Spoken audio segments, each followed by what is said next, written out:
It is episode 50 of the All About Counter-Strike podcast. We're halfway through to 100. That's as far as I could go with that. I don't know. It feels 50 sounds like a big number, but now I'm already aiming at 100, Devilwalk. My mind is already going here.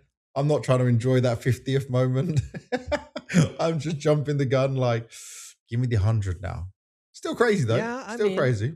It is an achievement. We have to say that. It is, a mark of success that we kept it on for so long. I think a lot of people maybe tries the idea and kind of jumps ship when for whatever reason. Um, but it's been enjoyable for us so far, and we Yeah. want to keep going. What else to say? I mean, I'm proud to do 50 podcast episodes. I'm proud to, like you talk to people and it's like, what the fuck, you guys have already done 50 episodes? And we don't do the short ones either. It's not like an hour episode. It's I mean, I don't know what the average is, but it's probably more around 3 hours ish. We need to look at some stats, right? Because like when I scroll down now, one of the smallest ones was 1 hour 48 minutes. Yeah. But like on average, it must be 2.5 to 3 hours. Yeah, something along those lines. I mean, we will even cut some in several parts. Yeah, exactly. The Hooksy one was a marathon. It was 2 hours 36, and what was part 2? 2 hours 36 and an hour and 34. Apex is 4 hours in one go. We got some bangers in there. But let me do my usual. So right now it is Monday, the 9th of February, and it is currently exactly 7 p.m. for me here in Lisbon, Portugal. For Devilwalk over in Sweden, it is 8 p.m. Just an hour difference. He is now the one further in the future than what I am. We got a lot to talk about. A lot of fun stuff to talk about as well. So just looking down the list, right? We're going to announce the winner of the knife giveaway. We've got a cool little, we're doing a fair way of doing it, should I say. Then we're going to look at the Krakow main event and playoffs preview, because we obviously did everything up until the playoffs. We've got loads of news to look at. Really crazy with what's going on with Atlanta, Astana. Some news on 100 Thieves. A lot of people already spoke about this. Then Cluj-Napoca, the next event I'll be at, is coming up. So we're going to do our preview of that. And to me, this is, I'll get into it later, but it's hugely stacked. It's hugely stacked. And then as always, the Q&A, that's what we'll get into it all. So let's start with the knife giveaway winner, because it was like we also have one more thing. Oh, what'd I forget? So we're going to we didn't write it down. Little bit of a Devilwalk-through as well. Yeah, we didn't write it down in the document, which is why you didn't mention it. But we're going to do that after the IEM Krakow kind of review. Yes. Yeah, that will be in there as well. Finally, we're back with another Devilwalk-through. I'm looking forward to it. I'll see what you've been cooking up. It's always good because I don't see them and I don't know what's coming. I know what team it's about, but that's it. Like I'm not aware of everything else that's happening. So that means I get to enjoy some of it as well. But actually, before we get into all of this, where are you at with the Elo Grind, bro? Where are you at? Come on. You were doing so good. You were tweeting good. Yeah, I was at almost 3.4. But I will mention I had a pretty terrible run as of late. So I'm back at 3,150-ish. Oh, damn, you tanked a lot. Yeah. So I think there was one day I played 8 games and lost 7. And that's where it tanked. That's where I was 350 and then went down to 3,100. Was this a case where like you didn't want to stop while you were losing? You wanted to kind of fight your way back in, and then in the end you had to be like, I need to give up? I think generally I just had a really, really shitty day. Your match with bad teammates from the start kind of tilts you, and then you kind of lose your mental where you're like super sensitive. So someone makes one mistake and you're like, I'm fucking tilt now already. It takes like, the smallest thing kind of rocks your mind and mental a little bit. So I should have probably stopped a little bit sooner than I did. I should have gone 8 games deep into that day, but I did. So I'll blame that. So I think if I just sleep well, wake up on the right side of bed, I'll grind it back. Well, for me, I've been settled now into my apartment in Lisbon. I got a PC from OG, the CS team, the Dota team. They actually have a huge boot camp facility here, it's No Tail's house. And let me just tell you, you might have seen it from vlogs of the past and stuff. This is a mini castle in some ways. It's got like all the rooms a practice boot camp room would need, plus living quarters, plus outside barbecue. There's a swimming pool, there's a gym. So it's No Tail's house turned into the OG facility. They got everything. And I was just hitting them up, talking to them, and they gave me a mega PC to play and stream from for me to borrow while I'm out here, which is like big win to them. And then No Tail invited me around because his wife is Ukrainian as well. So he invited me around for pizzas, and he was cooking pizzas. By the way, I'm not a cook. I can just microwave stuff and put things in an oven. But you're a taster. Well, definitely a taster. Definitely a taster. But I even like put some of the cheese on top, spread the sauce, tried to act like I was actively involved in helping out. Do you know what? I made such a rookie mistake. So if you see it right now, I'm just using my like travel Bluetooth headphones. Yeah. Dude, you can't play CS. Like there is literally a 1 or 2 second delay. So I played one game on stream of CS, and I was realizing, why am I like, everything's off sync, like how sometimes you'll shoot because you're shooting based on the sound you're hearing or something that's happening. Yeah. Imagine the guy's peeking me. He's already out, but my brain is hearing the sound. So I'm not ready. Like I don't have the same. So I played one game. We did win. I played mediocre. I basically had to just spend most of my rounds rushing and shooting anything that was in front of me. Yeah. And then I went hearing steps, and it's like, dude, I don't know when or where. Yeah. You have to preempt almost everything. So if you're just running at them, it's easier. So I played that one game. Definitely said I'm not playing any Face It. At least I won the game I did play. And then I've just been playing RuneScape again and grinding out. Tell me, people in Counter-Strike at the moment, people who are watching the podcast, I know there's a lot of people that play RuneScape because when I'm streaming, there's like a crossover. Yeah. Okay. Are people who play Counter-Strike more old school RuneScape players or RuneScape 3? Because I'm toying with this again of old school is the one I understand. It's the one I played for so long. But RS3 has my main account and all my stuff on. So let me know in the comments. There's pro players that play it, right? Does Robs play? Oh, bro, Robs is a keen RuneScape player. Yeah. That is his enjoyment game. Yeah, that's his chill downtime game. Yeah. There is actually a lot of RuneScape players, and I know Nato Safix was playing as well. I made an idea of doing some content around it. But obviously, you can't do this at a Counter-Strike event, so I need to do that. It'll be another idea I'll come to eventually. Yeah. But there's also a lot of like the top World of Warcraft players recently came to RuneScape because they wanted a different game to play. I was watching some content around that. That's where I've been spending my time, and obviously getting ready for everything to do with the baby. It is though going to be just now for me, waiting for a new headset to come. I'm getting sent a headset, and I'm gonna use that because I can't play like this. But there's no like cable possible. You can put in your PC with that one that works. The cable is about this long, DW. Like it's long enough for a phone or something, but unless the computer could like be literally on my mouse pad, it's not happening. Like I tried to do every cable. I even pulled out these are my in-ears I use for straps events. On the PC and where that's like a backside. On my back, break my back. So look, these are my in-ears I use for events, like stage events. Yeah. That don't even this doesn't even stretch enough. So this isn't close. So we're just waiting right now. But whatever, it is what it is. Let's announce the winner of the knife giveaway. So it was the Talon Doppler Phase 4 factory new knife. We did this little video, so I recorded how we do it. There was 1,771 people that entered into the giveaway. Thank you very much for taking part. Thank you for subscribing. Hopefully you just enjoy the content anyway, and you're just here to take part in our celebration. Remember, there was no sponsors or anything with this. We just did it with our own money. We got a knife, and we gave it away to you guys. But the winner is Warm00. Now on his profile, he actually made some clips of CS, and he's from Czech Republic, I think it was. So shout out to you if you're watching this video. Congratulations. You're now an owner of a knife that's probably nicer than myself. What do I have? M9 Slaughter, I think. Yours is still a classic, but I mean, he's on the top tier level of knives now. He has overtaken you in that sense. So his is pretty good. His is pretty dope. But we have gonna message you now on the YouTube comments. You need to reply, otherwise we can't get it to you because guess what? Or email I can't message you. Or email, or email. contact@allaboutcs.gg. If loads of random people do this is not going to work because we can see his email. So don't try and screw us over here.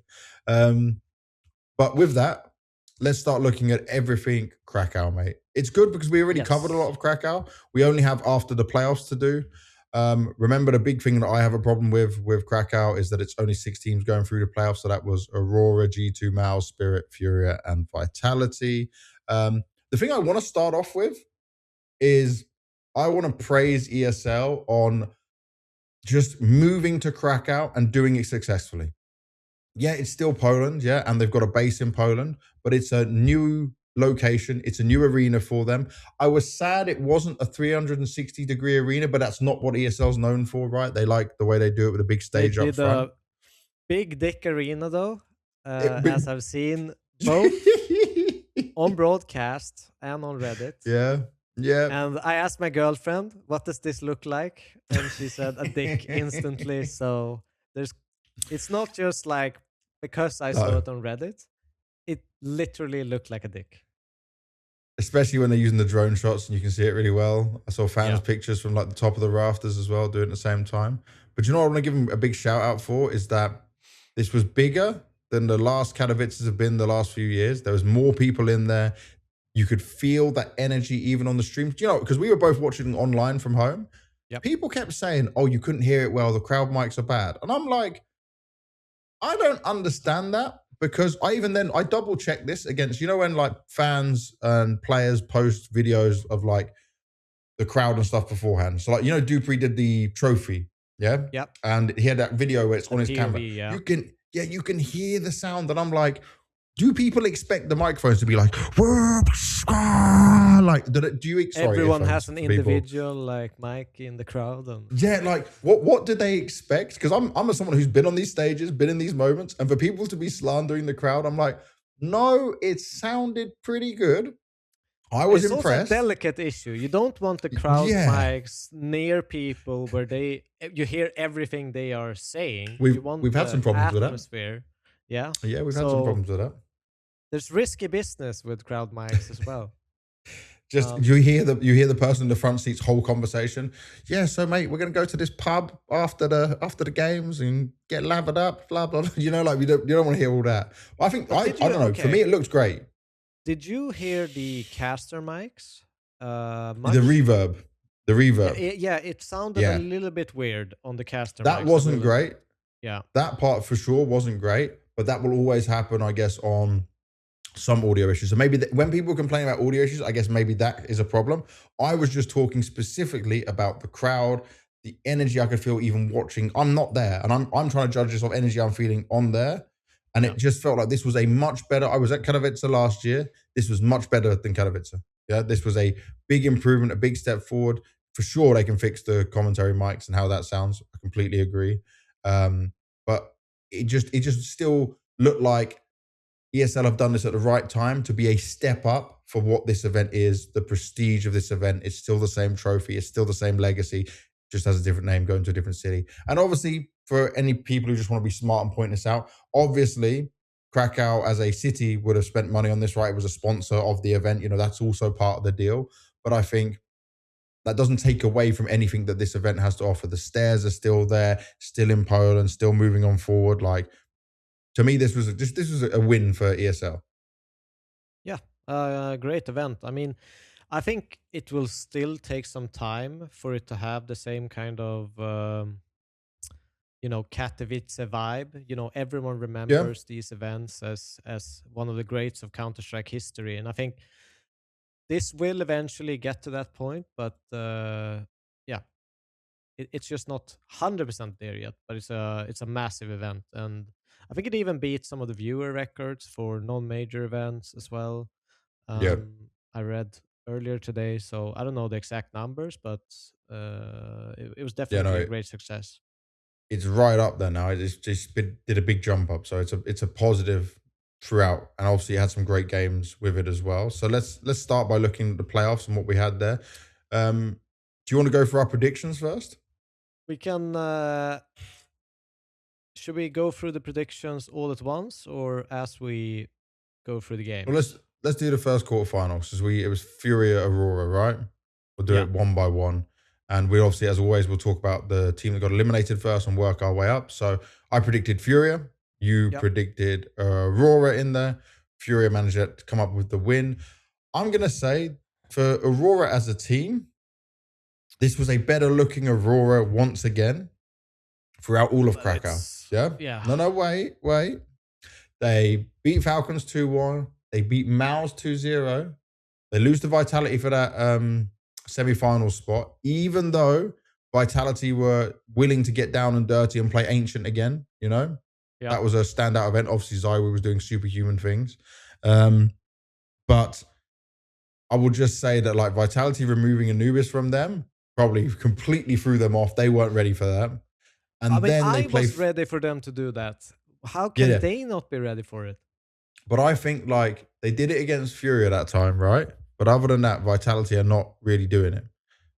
And Aurora is not a team that I would say, in my eyes, feels like they're ready for a quick change up on that. We'd have to check. But I mean, it just felt like Aurora, first of all, should have gone with an Ancient against them. Mm-hmm. I think that would have given them a better shot because, yes, they can mid-run call. They're great at mid-run situations and finding solutions and all of that.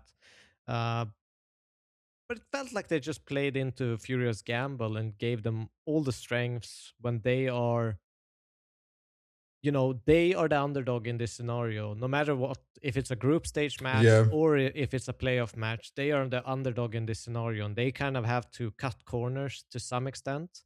And I'm very surprised they were not ready for Furia to ban it because if you just listen to like public discourse about Aurora, they are a strong team now because of Anubis, right? That's what everyone is saying. So it should have been a pretty simple kind of, okay, they've done this against Vitality in the past. They're willing to play Ancient when they are going up against a pick that is so certain for the other team. I was talking about Vitality though, right? I was talking about a Vitality game first. You jumped ahead. The Vitality game? But what do you mean? Furia, we're in the quarters, mate. Yeah, no, I know, but we haven't touched on any of Aurora's games, so I was still talking about this Vitality game. Just because they played that for the Aurora versus Vitality. Yes. Okay. Yeah. I'm talking about the fact that I don't think Aurora expected Vitality to remove Anubis. Yeah. Okay. I jumped into Furia. Okay, now I understand. Fine. Yeah. Now you see. But then when you're talking about Furia, yes, you can say that was to be expected. So do you think that it would have been better if Aurora went for Ancient and played Ancient? Is that what you're trying to say? First of all, against Vitality, they picked it. Yes, it didn't go their way, but it's not like they looked terrible on Ancients. Like they still put pressure on Vitality, got it to overtime, and played a good game against arguably, a Vitality that looks to be kind of back in form. I would say even better form than at the major currently. And they won that. And, Furia, I thought looked a little bit shaky in the group stage. I'm not going to lie. They lost to Foot. And they played close in pretty much every series that they played. The Mongols picked up a map against them and could have probably taken Inferno as well at some point. They played Navi, who picked up Inferno against them. Was maybe a little bit more secure of a win in the other two maps in that series. And against Astralis, again, they could have lost against Astralis in the lower final. That was a really, really close game. So for me, I don't know. It's everyone keeps talking about Aurora and it's like, oh, they can never play against a crowd. But at some point, they like, how can it be so different? I saw a post, of Styko posting on Twitter even. Aurora is just flexing, smoke lineups now where they triple smoked mid. They smoked normal mid, the one that I think you bounce down and just have in the mid doors, one on top and one on Xbox at the same time. Like that is for a team that is very, very, utility based because of how they play CS 5v5. Yeah. That seems so off. Like that's you can excuse 2 maybe at the same time, but 3 at the same time, something's wrong with the communication there. But also, I need to understand if they have this performance coach back. Because remember, we touched on this, I don't know, maybe before the major. They had a performance coach, then they removed the performance coach. And I don't know if they have someone else in there for who obviously they want to work with how it's going. But I mean, this isn't just like a new player coming in and this is why they play bad. This is the same old story of them not playing good on stages. Yeah. And those kind of mistakes, you're all speaking the same language, so it can't be a communication thing. It's got to be a stress thing. It's got to be complete stress and not feeling comfortable. By the way, Woxic has had successful stage games. Vision. Like it's 100% tunnel vision. This is like, I recognize the pattern. It's like everyone just says what they need to say, but they don't take anything in. So I'm 100% sure that people are talking to each other, but they're just not listening to each other because they're too focused on their task alone, that they can't. It's like, so someone says smoke mid, and then they all just decided to do it in different ways. Yeah, but I'm sure that all 3 of them said, I can do it, I can do it, I can do it. But do you think it's like a case of, like you see on Face It games sometimes, someone go, I can do it, and they all say I can do it, but they all do it, and no one says, okay, you're the one doing it, Like, was that the missing gap of communication? Well, I can't really answer 100% for that, but the pattern I recognize is, when it's almost like freeze time sometimes. This can be a problem for in-game leaders. It's like sometimes individual players take the freeze time to think about what they're going to do in the round before the round starts. So they go through the steps. Okay, I'm going to go lower. If I hear one lower, I'm going to molly. If they're not, I'm going to take short fast, maybe. Like they're going through all of these steps in their brain. Yeah. So when the call actually comes, and it might not be a default, all of a sudden they're thrown off because they're still deep in thought of what they were supposed to do in the default. And how they want to accomplish certain things. So sometimes people can just be in that. They don't hear anything. I'll do it. And then they just throw it. And they don't have no idea what the fuck has been communicated. Yeah. And I feel like that could be, it's almost like they want to perform so much that they don't perform at all. And that's my analysis of it. I don't know. Like, it's just a recognizable issue. It has to be in their heads now as well, because we're talking about it. They know it's coming as well going into it. They look like they're lost in themselves sometimes with these mistakes like you mentioned. And even the individuals can't shine enough to play, Like, I feel like for Zontaras and Woxic now, even with Cadia, there's no excuse. There is zero excuse. For and Madra has said to me multiple. There's an excuse. Yeah. So for Soulfly, 100%. But like Madra has spoke about when he's done these exit interviews with us, and he said to me, team's not doing the same things. They're not listening the same way. And it's like, but you've now had so much experience in this. And he's always had the same kind of problems, the same answers to these questions. And it's like, you can't figure this out. You had a performance coach. That's not worked. You got rid of someone else. So for me, it's just, you don't want to be the team that can only kind of make it somewhere and then you're always going to bomb out. It's almost like you can predict every time. Unless they face the Mongols, they're always going to bomb out. I feel like they might even get a healthy, like going into a playoff game like this and just saying, we're going to lose. We're going to flunk this. We're going to like actually just say what the fuck has been happening for the last 20 times they've gone on stage. Yep. So that like just give up and literally you'll play better. Like I think that they should just give up. Just say, we're going to lose this fucking game. No matter what happens, let's just play, enjoy whatever time we have on stage, and go back home, and maybe that will release the.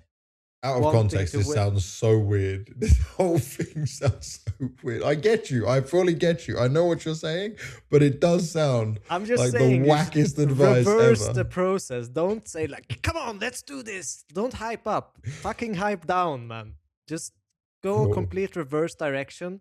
Let's have some different result than what you've tried in the past. That's all I'm saying.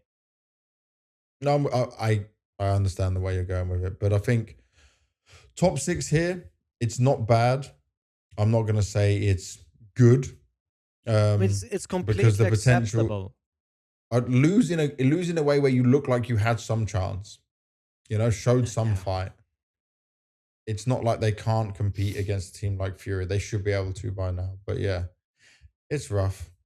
But that's 56 for them in that one. Yep. At least it's a good placing overall within the playoffs, but we expect so much more from this overall. I think that's what we can come down to. Next is G2. Now, G2, it's kind of a different way of looking at this team. So against the Mongols, against Foot one was close. Foot, I think, continues to deserve more respect, Yeah. They're showing up as a team that can fight, can look good. Then who else did they play? So they played Spirit as well. That was for the semifinals game. No shame in losing to Spirit the way they did. They could have had it in overtime, especially coming back from being 8-4 down in the first half, putting up a good CT side. SunPayus as well, who, by the way, a lot of people criticize SunPayus all the time, but at least within that Dust 2, he showed up. Like, he gets a lot of flack from the community and people, obviously because he is an AWPer as well. And obviously he's had the experience of working with Saw. But yeah, he has struggled quite a lot. And then getting on to their quarterfinal game against Mouz. Now, I don't think many people had G2 winning this match. But my God, once we saw that overpass, and how close it got, I really believe we were in for a series. Like, we were going to get a good game. And, bro, it was... I mean, it was a good game. I saw the Cooper tweet. Like a good game up until Dust 2. Yeah, which was that but pack. If you would put G2 and Aurora on a 5th and 6th place, G2 is definitely 5th in my book in terms of this performance. They still made it close on Overpass. This is still 2 maps that Mouz has played a lot. They're really, really good on. Obviously, it's good maps for G2 as well, but, I think it's tough when you have a Mouz who actually play good on T sides. Then you're gonna have a rough game. So, respect for Mouz and Brolan for his calling. Also, Brolan's individual level is kind of bumped up a lot. Yeah, he put some grind in. Definitely put some grind in.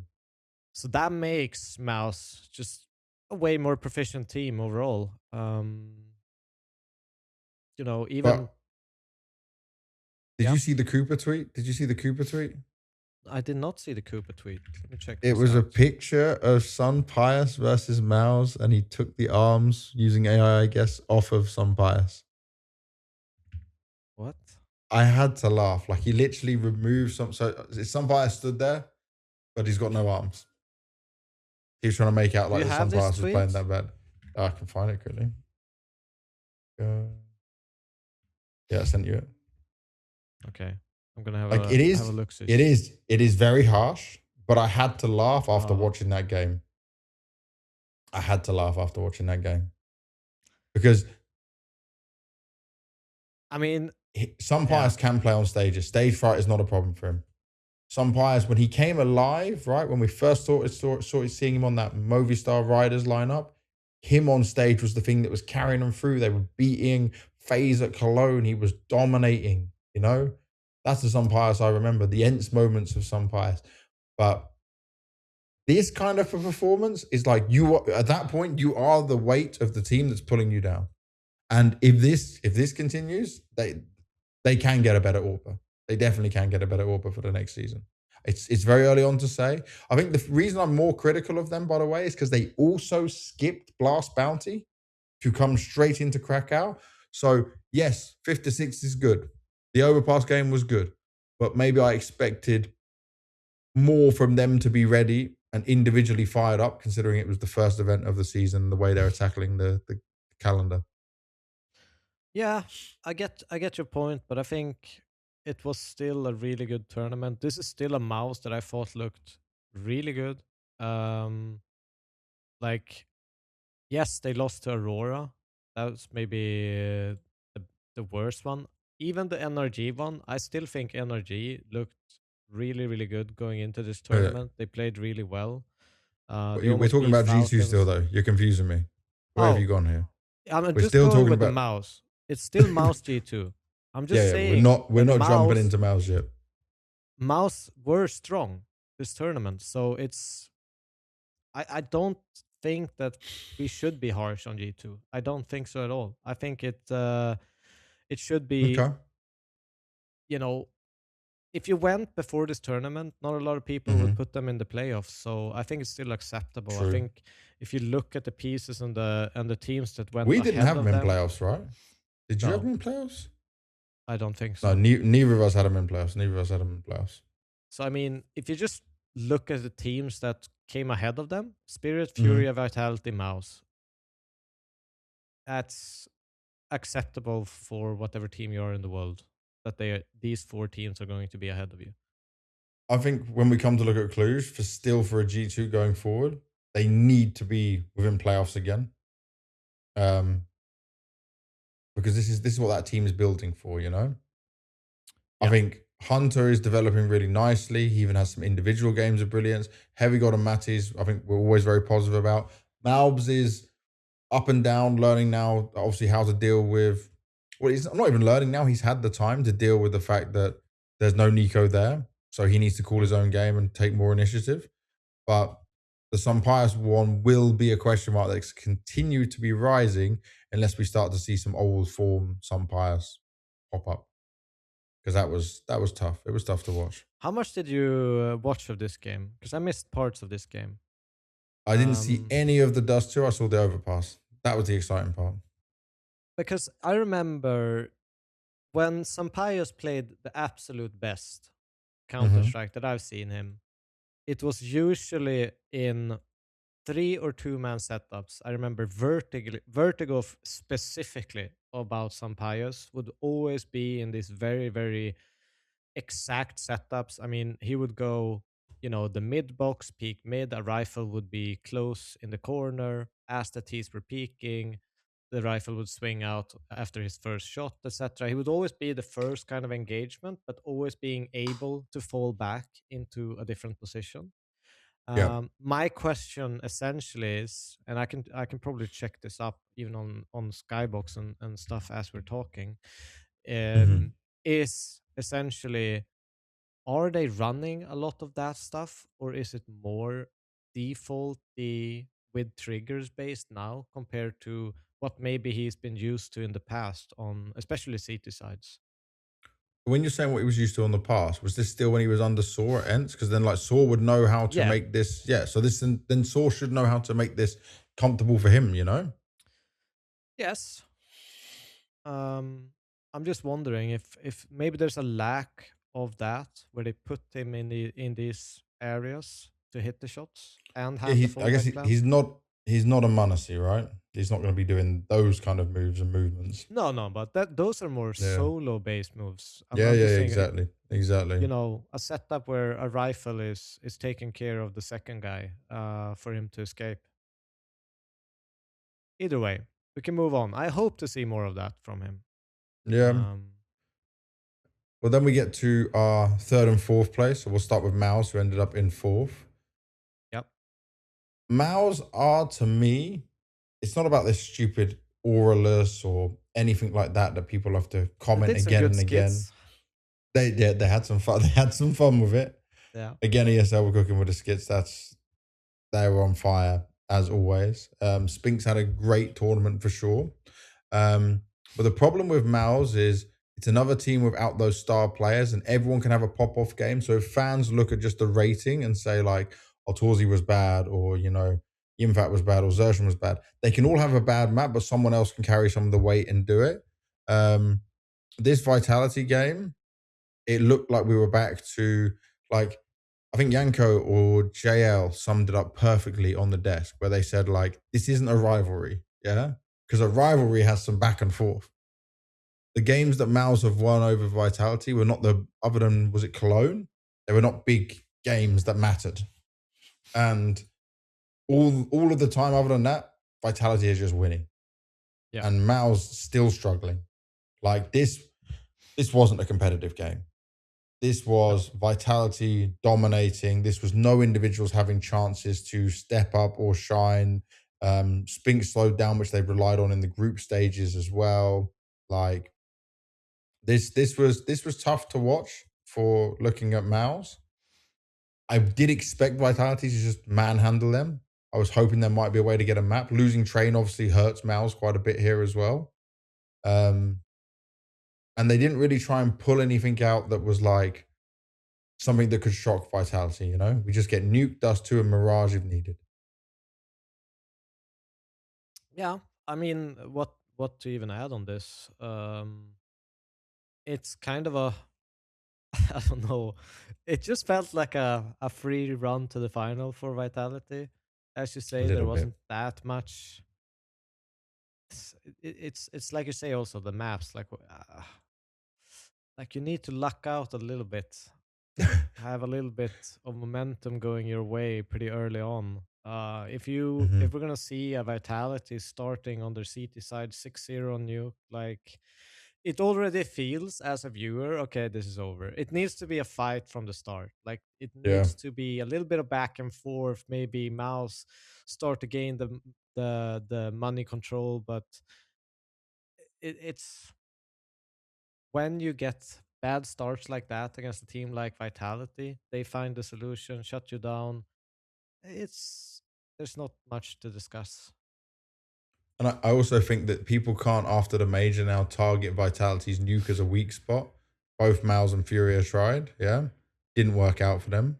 But I mean, maybe if Mouz have some confidence with you, I'd like them to see try their overpass at it. Try and find that weaker spot within Vitality rather than, because the map pool was just so in favor of Vitality. And I'm not talking about stats, I'm just talking about with what would be expected from Vitality. It like plays into how good it is within this matchup for him. And then obviously Mouz then had to play the third place decider against Spirit. This wasn't a banger. Like they if you can't beat Vitality or Spirit, I think I made some tweet about this.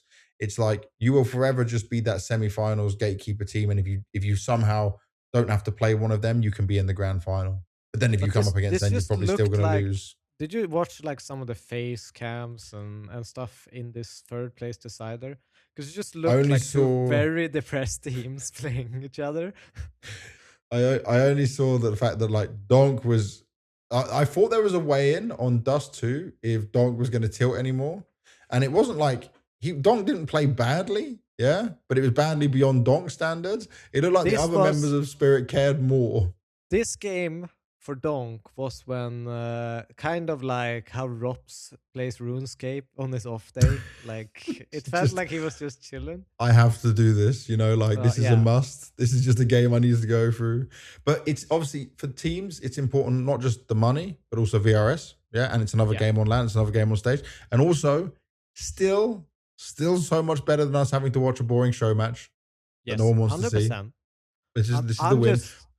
We need this at the major. It's just such a weird one as a competitor to play. I know it's really important for the organization. It's really important. I don't think it's that important. But would you want a third place decider at the major? Huh? Third place decider at the major. Would you like that?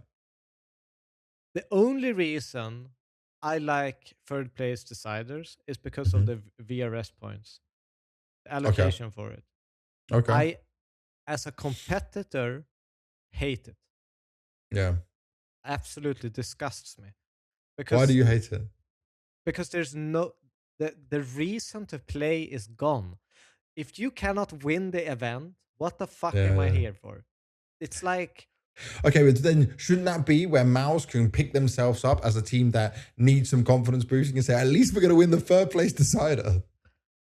No, I think that's incredibly hard when you're going to an event and everything you're talking about is winning, and when that shot is just like thrown out the window, to motivate yourself to the extent that like it's always going to be lower. What's the prize money difference? It's $40,000 more prize money. I know they don't care so much about money. They're on good salaries. Life is good as a player, but still, there's something in there.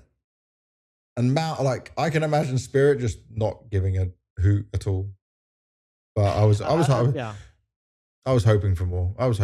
I think Mouz's run just to me says that they are gatekeepers of playoffs and they can make deep runs, but it's still not a title contender. And maybe if they don't do well at Cluj and they go for the back-to-back win, obviously it's a lot more tougher competition there. This could be where they start to already get back into that mindset of we need to make changes. And I know everyone expected them to make changes during the last player rate, but I'm thinking we'll be in this position where it has to be a conversation again. Yeah. Because they're not going to sit there forever wanting to be like, oh, we're top 4. Yep, great. I think the thing that will start to stress them out is kind of the community discourse of they will never win an event. I mean, there was even Reddit posts, and I'm sure these players look at Reddit, they watch comments, they even probably shouldn't. They probably avoid it during a tournament, but instantly when it's over, they're probably browsing depressed in their bed at a hotel. That's just what I believe. And they probably see this like, okay, Mouz haven't won a tier 1 tournament since 2010. Oh yeah, because Cluj didn't really count. Yeah, it's like 1.5. So it's like, I think it was a post where it was like Gobby 6 was still playing in Mouse Sports. Wait, Happy no, that can't be right because Carrigan won like EPL and stuff with Mouse. But it was a tier 1 event. It was something along those lines. Let me check. It'd probably be easy to find this. By the way, tiers have become such a interesting way of talking about CS because it makes this more maybe like it was an IEM event, ESL IEM yeah, event. probably you're probably thinking IEM because they won Flashpoint. It's probably 3. IEM. What else did they have here? Because you're doing them dirty right now. They won Pro League. I am doing 1, 2. Yeah, they won Pro League. It's an IEM event, not an S tier event. IEM. Sorry, okay. I apologize. Okay. It's been 16 years since Mouse won the last IEM event. Yeah, that's just an IEM thing though. Yeah. But still, a proper S tier 1 with all the best teams, and being in an arena, because Pro League doesn't count for that. That is their problem. Because you had 2 Pro League wins. I think the last Pro League win was still when Shuei was on the team. And they went back to back. If I'm right. Probably. Shuei was still there. But they have so many silver medals. I'm looking through this post. Yeah. And we're talking like 2012 IEM Kiev, 2nd place. 2015, 16.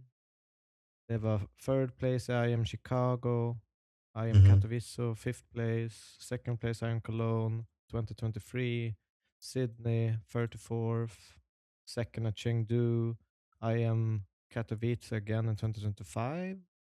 No, Rio. Chengdu. Yeah, Rio. They lost to Navi. Yeah. So they have like, I don't know. It looks like it's a lot. Like stacking up. Almost 6, 7 second places. Don't say 6, 7. Of course. There you go. YouTube comments going to have a field day with the 6-7 from Devilwalk. Only 43 minutes into the podcast, of course. Yeah. All right, let's get back on track then away from Mouz and what we can hope for them because I still think there's something missing with them. Spirit. I still think this is a good performance for Spirit, even though they have like so much to go through. The reason I picked FURIA, by the way, we've forgotten about our playoff predictions. So far, playoffs, I said that FURIA would win. I was right. We both said Mouz would win. We were right. We both said Spirit would win. Yeah. In the semi-final. We thought it would be a Spirit Vitality final. But I said that it would be really close. 2-1 Spirit over FURIA. It would be super close. Now let's just look at Spirit's run. 2-0 Astralis, 2-0 Navi, 2-1 G2, and then 2-1 FURIA. It could have been easily, if they won that Mirage overtime, 2-0 to Spirit. And Fallen, Yakinda, everyone was saying like this was such a hard game to play, like it was so difficult. And honestly, with how FURIA played against G2, and you were seeing like Kesara was doing really well, Yuri was doing well, I expected them to come in where they don't just need Molodoi. Like we know what Molodoi can do, right? We praise him to no end. But I was expecting Molodoi with backup. Monodoy with Case Serato playing well. Yuri just doing well in his position. I don't need him to have some crazy rating, but getting down and dirty, just holding his bomb site well. And then all of a sudden it started to slip away and fall apart. And yeah, it was like it was watching this on a Mirage. It felt like they weren't going to be able to pull it over the line, but then their nuke was just so good. And obviously it was again Molodoy. Well, what did he hit? Let me have a look. I'm almost 1.96 watching rating. this CT side from Spirit. Or actually, I was tilt. Not even almost. I was tilt. But the reason I was tilt is because they lost almost every single round the same way. And to me, it is unfathomable to lose in the way they lost, because it was one of those things where, Furia maybe gets an entry. They pull two back. But then there's like a 3v3 or 2v3 situation happening pretty much every round. And Spirit players just keep pushing for ground, keep pushing for ground, keep pushing for ground. And Furia players, they have either one just making like a little bit of a mask, like throwing utility, making some sound, and one guy just waiting for the push. It was like they knew they were going to push every single round and just brought it back, killed them easy. If you look through this CT side, it is literally just Spirit players walking into Furious T side players holding an angle. Like there wasn't even duels. Like there wasn't. It was like they were so stressed. We have to win a round now, and everyone wanted to play a hero to win the round, find the perfect timing, and everyone got punished. If they just did nothing, I swear, if they picked one position on the map and just sat there, they would have won more CT rounds than they did. Like, just sit there until time is out. If they plant, move. Otherwise, just sit there and they would win more rounds. I do think as well, this is not like throwing shade on Magix, and I don't care what his rating was. I think I said this last episode as well, is when these games get really close and really tight, there's only so much Halley can do, and he still has to learn so much of all of this, yeah? And we spoke about it. It's not just about him keeping Donk in the mood and everyone going and keeping the team in the right mindset. It's about just having other ideas, having a read for the game again. There's a lot of this that he needs to figure out at the same time. But in Counter-Strike, sometimes the trap can be that you think that you need to apply an answer to the questions that are being posed to you on the server. Sometimes the answer is literally not having an answer. Just let the round play out. You don't always have to try for a stack. You don't always have to, put extra players somewhere. Sometimes you just have to, okay, they do outside yard smokes. Let's follow our protocols. One go down, rotation fills in upper, like move the players as you should. It felt like Spirit were always trying to almost find the perfect solution for everything that happened, trying to read the game too much that they ended up trapping themselves. And that's kind of what was disappointing to me, was they almost overplayed themselves.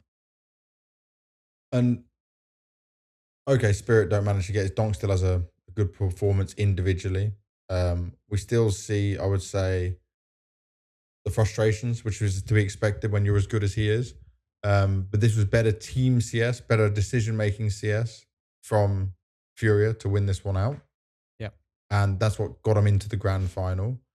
And I will say that I just feel like it's going to be a more experienced thing. The crazy thing is the Spirit now are skipping Cluj, and they got a break ahead of them before they come back in. Maybe that's a good thing. Maybe it's a bad thing.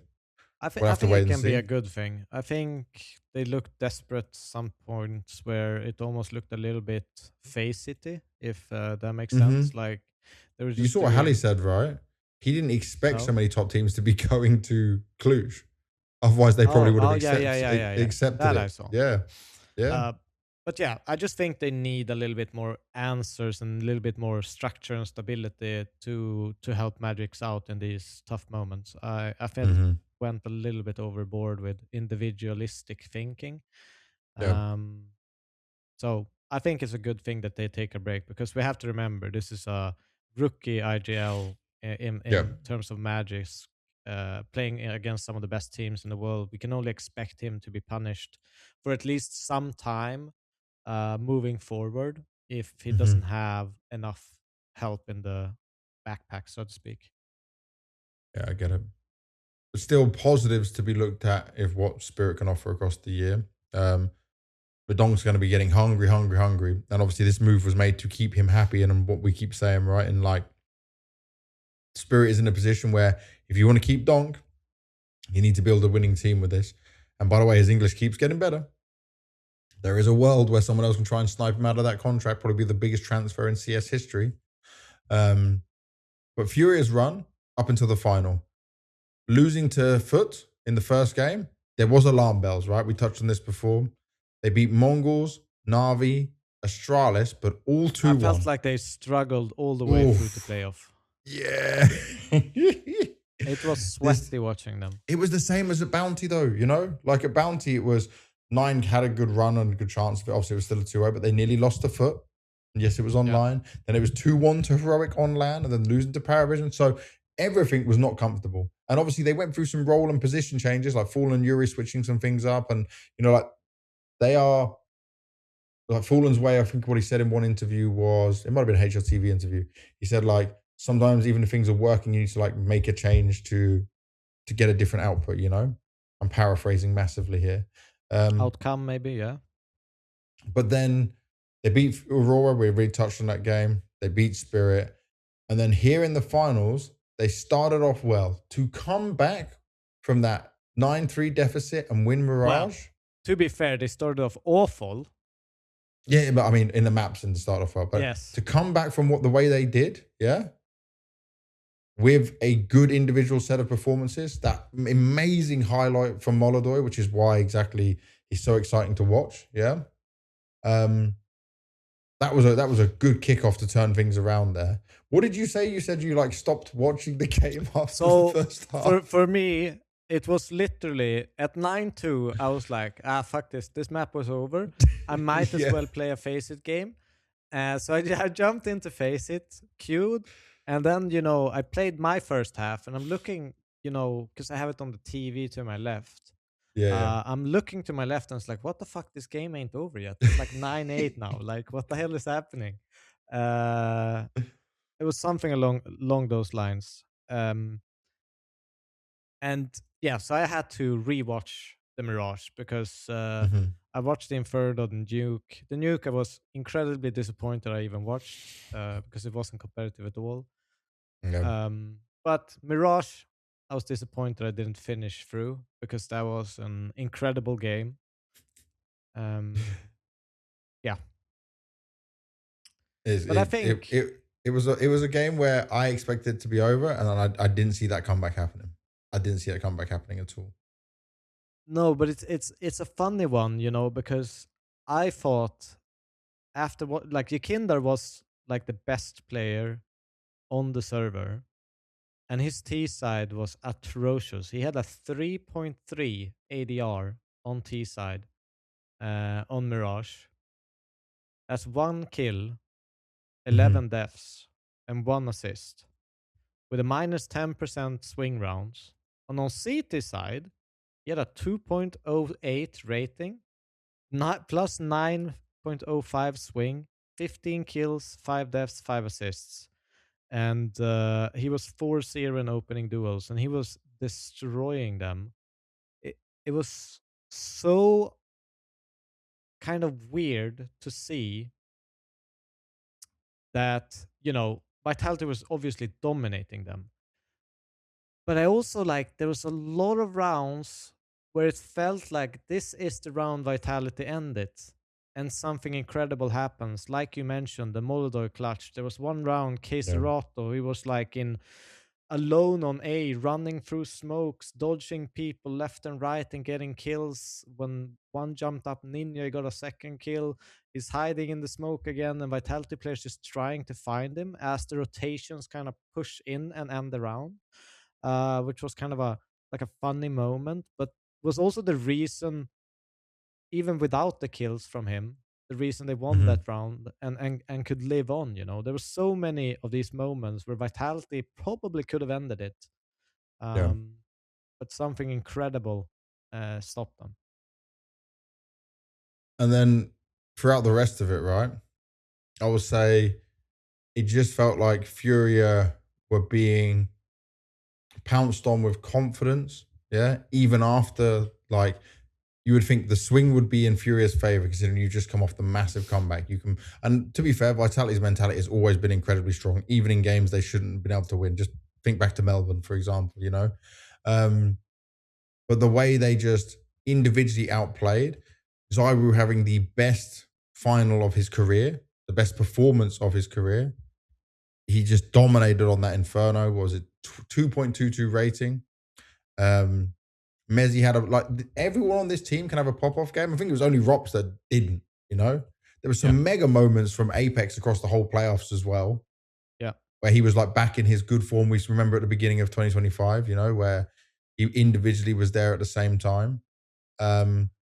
This was a FURIA that then didn't have the answers to anything. Like they could win a round and it'd be clawed away from them, pulled off in a different way.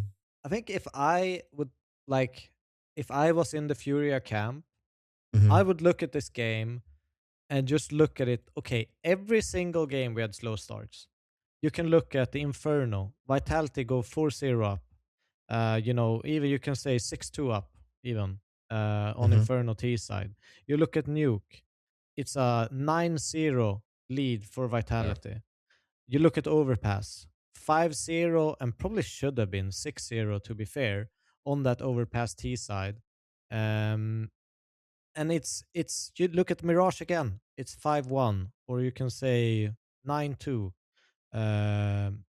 There's too many moments where it feels like FURIA finds solutions, but they find it at the half point of a half, so to speak. Like that's when they start grinding out. That's when they start to figure out what Vitality is doing.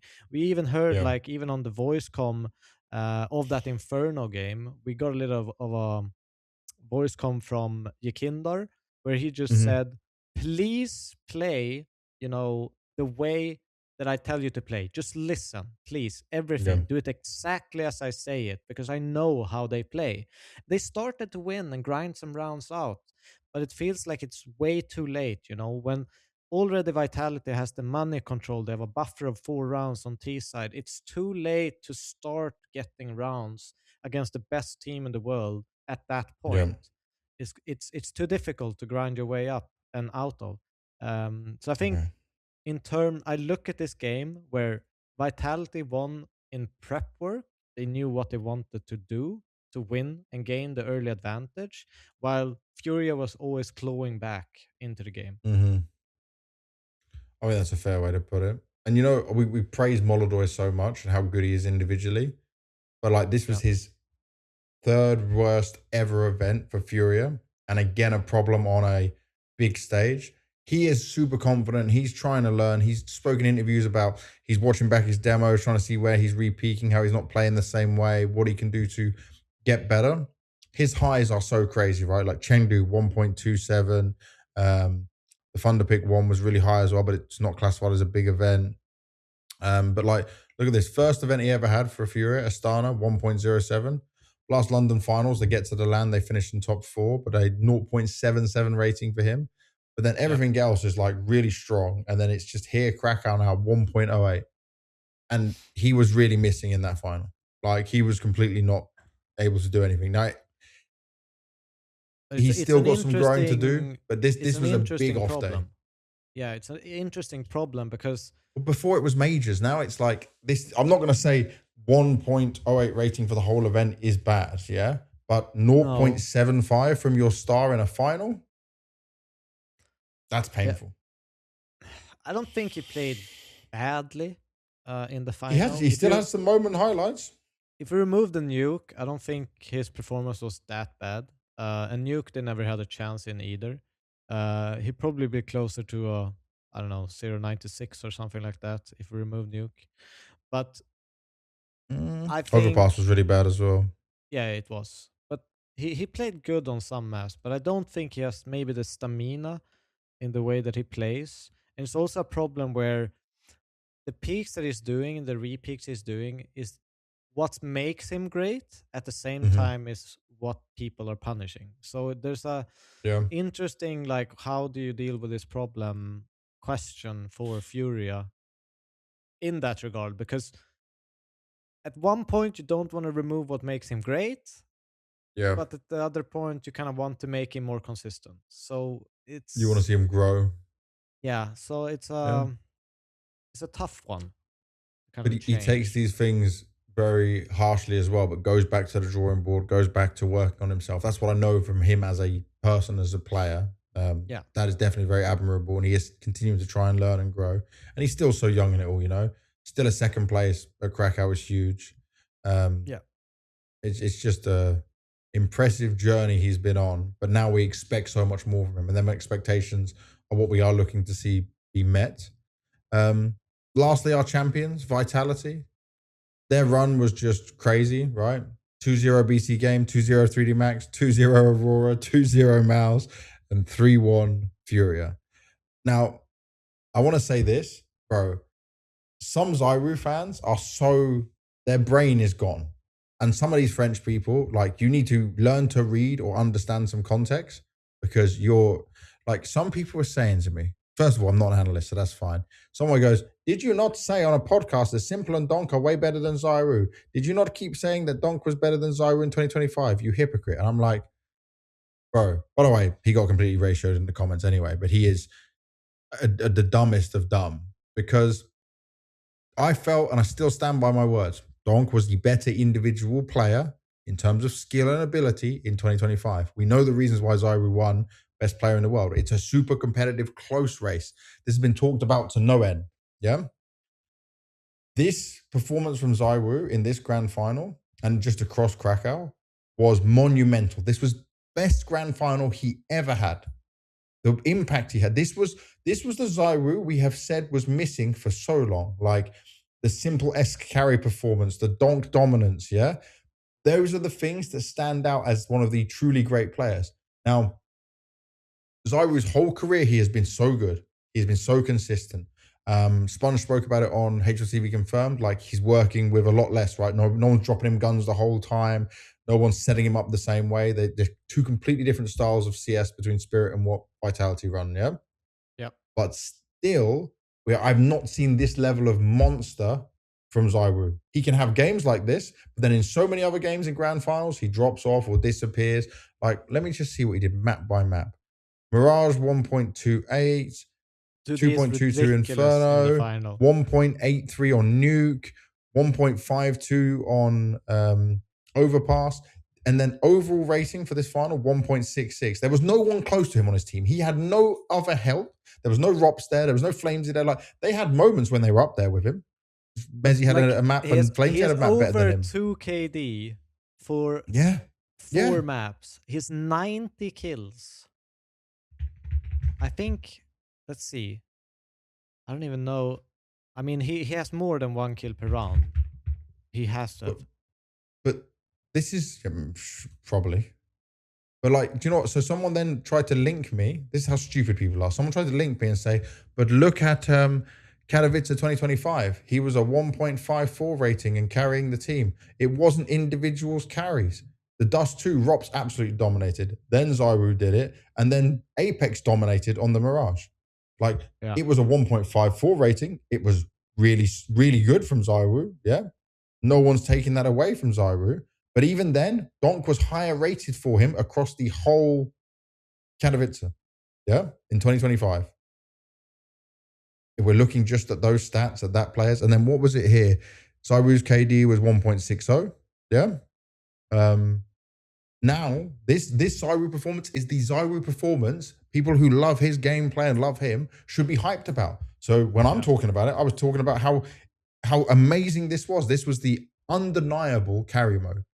Yeah. This was absolutely spectacular. This was fantastic. And someone wants to say you're a hypocrite for that stuff. No. We're talking about the facts of what's there in the game. This is the performances that ZywOo didn't have in grand finals over and over again.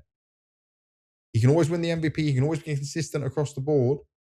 But this was like a standout. Apex said it in the winners interview. Yeah. That if anyone's doubting ZywOo now, this is where he's put it on the map. He's shown it. This was his hard carry. That's what we wanted to see. Yeah. I mean, he definitely, if there was doubters out there, I'm not saying that's you, Banks. I'm just saying if there are, they were definitely shut down by this performance. This tournament, I mean, Vitality with ZywOo looked incredible, and it is a insane performance. It is an absolutely insane performance. I actually thought he was going to overtake Donk's performance of the 1.70 rating. I honestly saw at one point that was going to happen. Just a little bit more, and he could have done it. He could have broken all the records and done some madness. And the thing is, I think it was after Austin, right? We said that this puts him as the greatest of all time. Yeah. So he's already ahead of the Simples and Donks. But that doesn't mean that play style wise and how he was having this, it's not about the cultural impact. I mean, having these highlight moments, having these crazy performances, we were still lacking that. Every analyst and commentator who was watching the game would say that. Yeah. He didn't have that same flair. This was one of those moments. It finally came around for him. And this was so impressive. It was so good. And so everyone's going to agree on that. And bro, if he can come into that with multiple more grand finals like that, if this can be a new age of ZywOo in his prime, God, how old is ZywOo now? He's been in his prime for forever. His prime don't drop off. 25 now. If he continues this, it's gonna be absolutely sickening. Yeah, he has a couple of more years. By far. Oh, but unbelievable. It's nice to see Vitality back in form, and they look stable. I'm just wondering, is this gonna be just every single time we do a podcast, we're just gonna say Vitality every single event they're attending as the winners?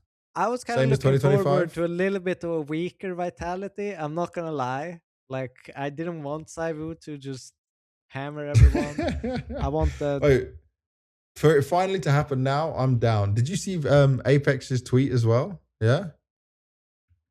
So he said, another big trophy for the team. I'm so proud of the boys. Best event ever for ZywOo, without a doubt. That goes on to what we're saying, yeah?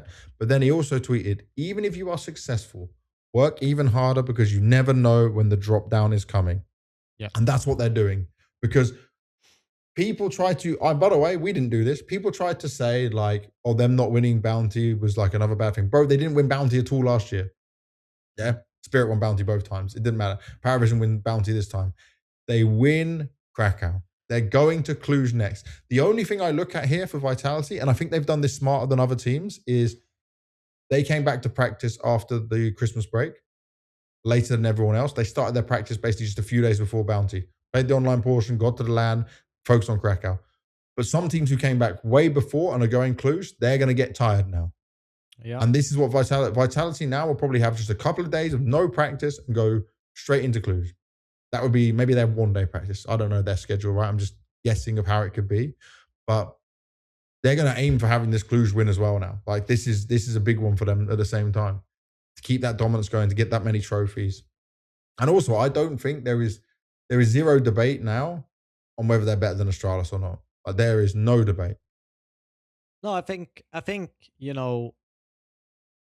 they should be the best team of all time at this point. They have more trophies. I think it's just a antics question at this point, what you prefer, but I still say Vitality in my books. Freya was funny. While ZywOo was on I think it was ZywOo was on the desk, or maybe it was Apex on the desk. He's just said to him, like, does this make them better than you now? He's like, for Dupree, man.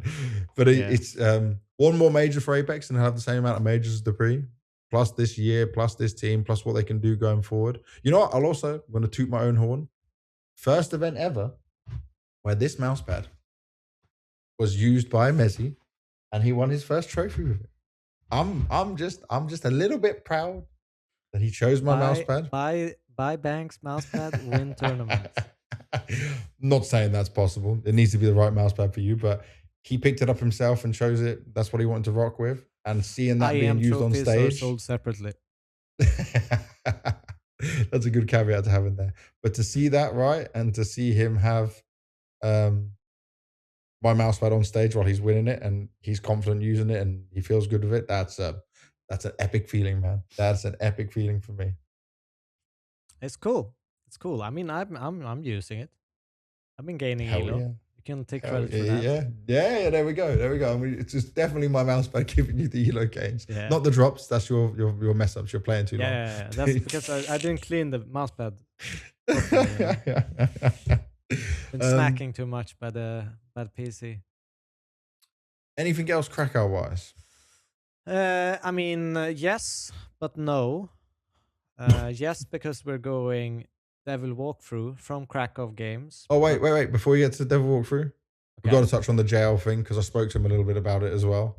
Yes. So, like, people took a lot of his... I'm just going to bring up my messages of him. People took a lot of, like, what he said badly. People were hammering on him. They have to remember he is just going from a player, does make a bit of content, very charismatic, and then going into doing an analyst role. It is so hard. It is not an easy thing to do. And also, he is still so young in his experience of doing all this, right? He's not a Dupree who's done it for a long, long time. And having to jump into Krakow as your first event, it is always going to be hard. I think he made some good points, but at times he kind of had the same problems like you maybe where it's not condensed enough, you know? He's not concise with what he's saying. It is incredibly difficult to jump into this because at the end of the day, it's not like talking like here on a podcast. You have to plan your points, make sure it's understandable in the fewest words possible. If you at any point kind of add on to your point, it kind of diminishes what you're trying to say. So you need to be really, really good with that and well fall out from the start. And I think some people, myself, I'm in that kind of category where I kind of think as I'm talking. That's when I get out like kind of my best stuff, in my opinion. But sometimes that can be a little bit awkward along the way as you are telling it. So jumping into something like that is not easy. First of all, there's a lot of like, okay, straight on to the point. Sometimes you don't know how to talk to your like desk partners, and how do you sometimes you might be thinking about a point, they talk about it, and now you're standing there left with nothing, and all of a sudden you're trying to think about something just on the go. That's I think when stuff can go really wrong when you're new, is when you haven't communicated well enough before a segment starts what is going to be discussed. And that's something that you just learn by doing more and more, so that you make sure you're not falling into that pit, so to speak. But I've been thrown into events in the past. I did the Antwerp event, the major. That was literally me waking up the day before the major started here in this apartment. I had a fucking, one of these like robes, like morning robe. Yeah, dressing gown. Yeah. One of those, woke up, didn't have my contact lenses on. Sylvia's tweeted me on a DM. I was like, okay. What hey, have I you done? want to come to the What's major? the problem? And I'm like, what? What the fuck are you talking about? And that's literally how I got hired for the major at PGL Antwerp. One day before, had zero prep time, just flew straight down there and did the work. So it can be really, really hard. It's also very different as a player to analyze games compared to being on the desk. Because you can't really analyze as a player and then go into a desk. But at least you'd already been a coach, right? He's gone literally from straight to player into doing the analyst stuff. And when I spoke to him, he said he's very honest with himself. I'm not going to say everything that's in this message because it is confidential message, I guess, private message, whatever. But he says, I know I could have done much better. And this is because I know him personally. He always tries so hard. He always puts his all into everything. And he likes to take on new challenges, new things to push himself forward. And this was obviously going to be hard, right? And I'm not sure. He probably had a lot of support from the different people at ESL. I'm not sure exactly how it works. But I mean, it can feel very lonely as a talent sometimes when you're trying to do that and you're trying to, because everyone's doing their own thing. Everyone's doing their own prep and work. And like, it's not the same as when you have a team and you have the coach behind you and the analyst and a performance coach, and it's something very different to go through. So I don't think it wasn't the best ever blowaway performance of someone going from being a player to an analyst. No, I'm not going to lie to anyone. He had some stumbles. He had some bits where his thought just was completely going off somewhere else. But at least he tried, I'm not going to slam him for that. I do think it was just a bit rough putting him on a Krakow to start off with, Yeah, it was that's probably a big one. More in the terms of they probably should have warmed him up with something before rather than straight into an audience desk. Yep. A lot of pressure all on one go because it's way easier to sit on stage and playing. I can tell you that. Yeah. But like, he even made this tweet. He said, "Today marks the end of my IEM Krakow desk shenanigans. Can't call them segments. They were kind of arse. Not happy with the output I provided, but happy I went no matter how anxious I was of public speaking. I'd rather try and fail than not try at all." People thought that like he was kicked. He wasn't kicked from the desk. They did this last year. Pimp was on the desk and then he wasn't on the desk for the finals on the last day because they moved him into a different role where he's working with like the interviewers, for example. So it wasn't like he got kicked there. This probably was always the plan.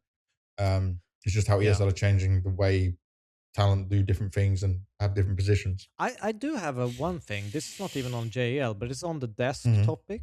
Because I was watching the event, obviously, and my girlfriend doesn't really watch CS. You can't keep saying this. You say this all the time. She doesn't really watch CS, but she's watching vicariously through you more so than you much guys. Now. Yeah. And she sometimes points at the screen. I recognize him. I saw him at the HLTV Awards. And see, but yeah, she pointed out that during the desk, you saw like Freya, Dupree, whatever. But behind the desk, were other desks doing a show? Yeah. I know what you mean. And she was like, that looks ridiculous. Like, she did not enjoy that at all. So they are the desks for other languages. I'm guessing one was probably Polish and one was the main cast Ukrainian one. They're normally there, and then a French one or something else as well. But I mean, I think this was just like bad positioning because I don't remember. Maybe I'm wrong. I could be completely wrong because obviously most of the time I'm working the events. But I saw it as well and thought that's not normally how it looks. Like normally they're to the side in a different place. Yeah. Normally you've got a clear view from the desk into like the arena and the crowd. I agree with you. That was kind of. That looked really bad. I think this was just like a mistake, and then it was too late to fix because once you set up all that stuff, So it's just probably some learnings of going to a new arena because I don't remember that as being there in the past. So I agree. No, good eyes from her. Yeah, I mentioned that as well. Like, good catch. It actually doesn't look that great. All right, so time for my devil walkthrough finally. Let's get it. But as you can see, we have Anubis here. This is Falcons versus Vitality. And this is Aurora versus Falcons. So why do I have two? Because this is the only Anubis that Falcons played prior to playing Aurora on the map. So I wanted to kind of go through the perspective, what can Aurora have seen a little bit before of Falcons? Have that changed the way they approached it? Have it not? So we're just going to kind of run through this, and maybe I'll ask you some questions of what can Aurora take from this. We'll see if I'm putting Banks a little bit on the spot. So this is 2x. Obviously, we see... they play a pistol. We're just going to kind of chime through this. We see the setup they play. This is normally how I watch a demo. I kind of just speed through it. This is not really important. See here, this is a forest buy. They started, B-take here. Didn't really get any information. Kind of panic rotate back to the bomb site. And we see kind of Vitality read this. Make an execute. 3 bomb site. Third round. See how they react. This is only the Eagles. 1 smoke, 1 flash. So nothing really special. But we see here the pressure and how early they want to make these reads. This is 1:15 on the clock, by the way. And they rotated into an A stack. So interesting, but we can see that there are a lot of CT movements on the map already very early. This to me, if I would look at this just as a trying to read my opponents a little bit, would make me feel like, okay, they're not confident on the map. The more movement you have back and forth, usually in these rotation spots, just means that you have players in positions that aren't comfortable. Now, there are certain caveats like this was Ecos. They're trying to make a read and win a round. We'll see here. First real gun round in terms, they start with a 2 mid, 1 A, 2 B. They got pressured very, very early with these double smokes, which causes deferred rotation from Nico. Monosy playing deep, but as fast rotation B. Pressure mid. Again, shifting position, making the rotation. So very, very easy to force rotation. You see they're going a lot back and forth, and this catches them off guard.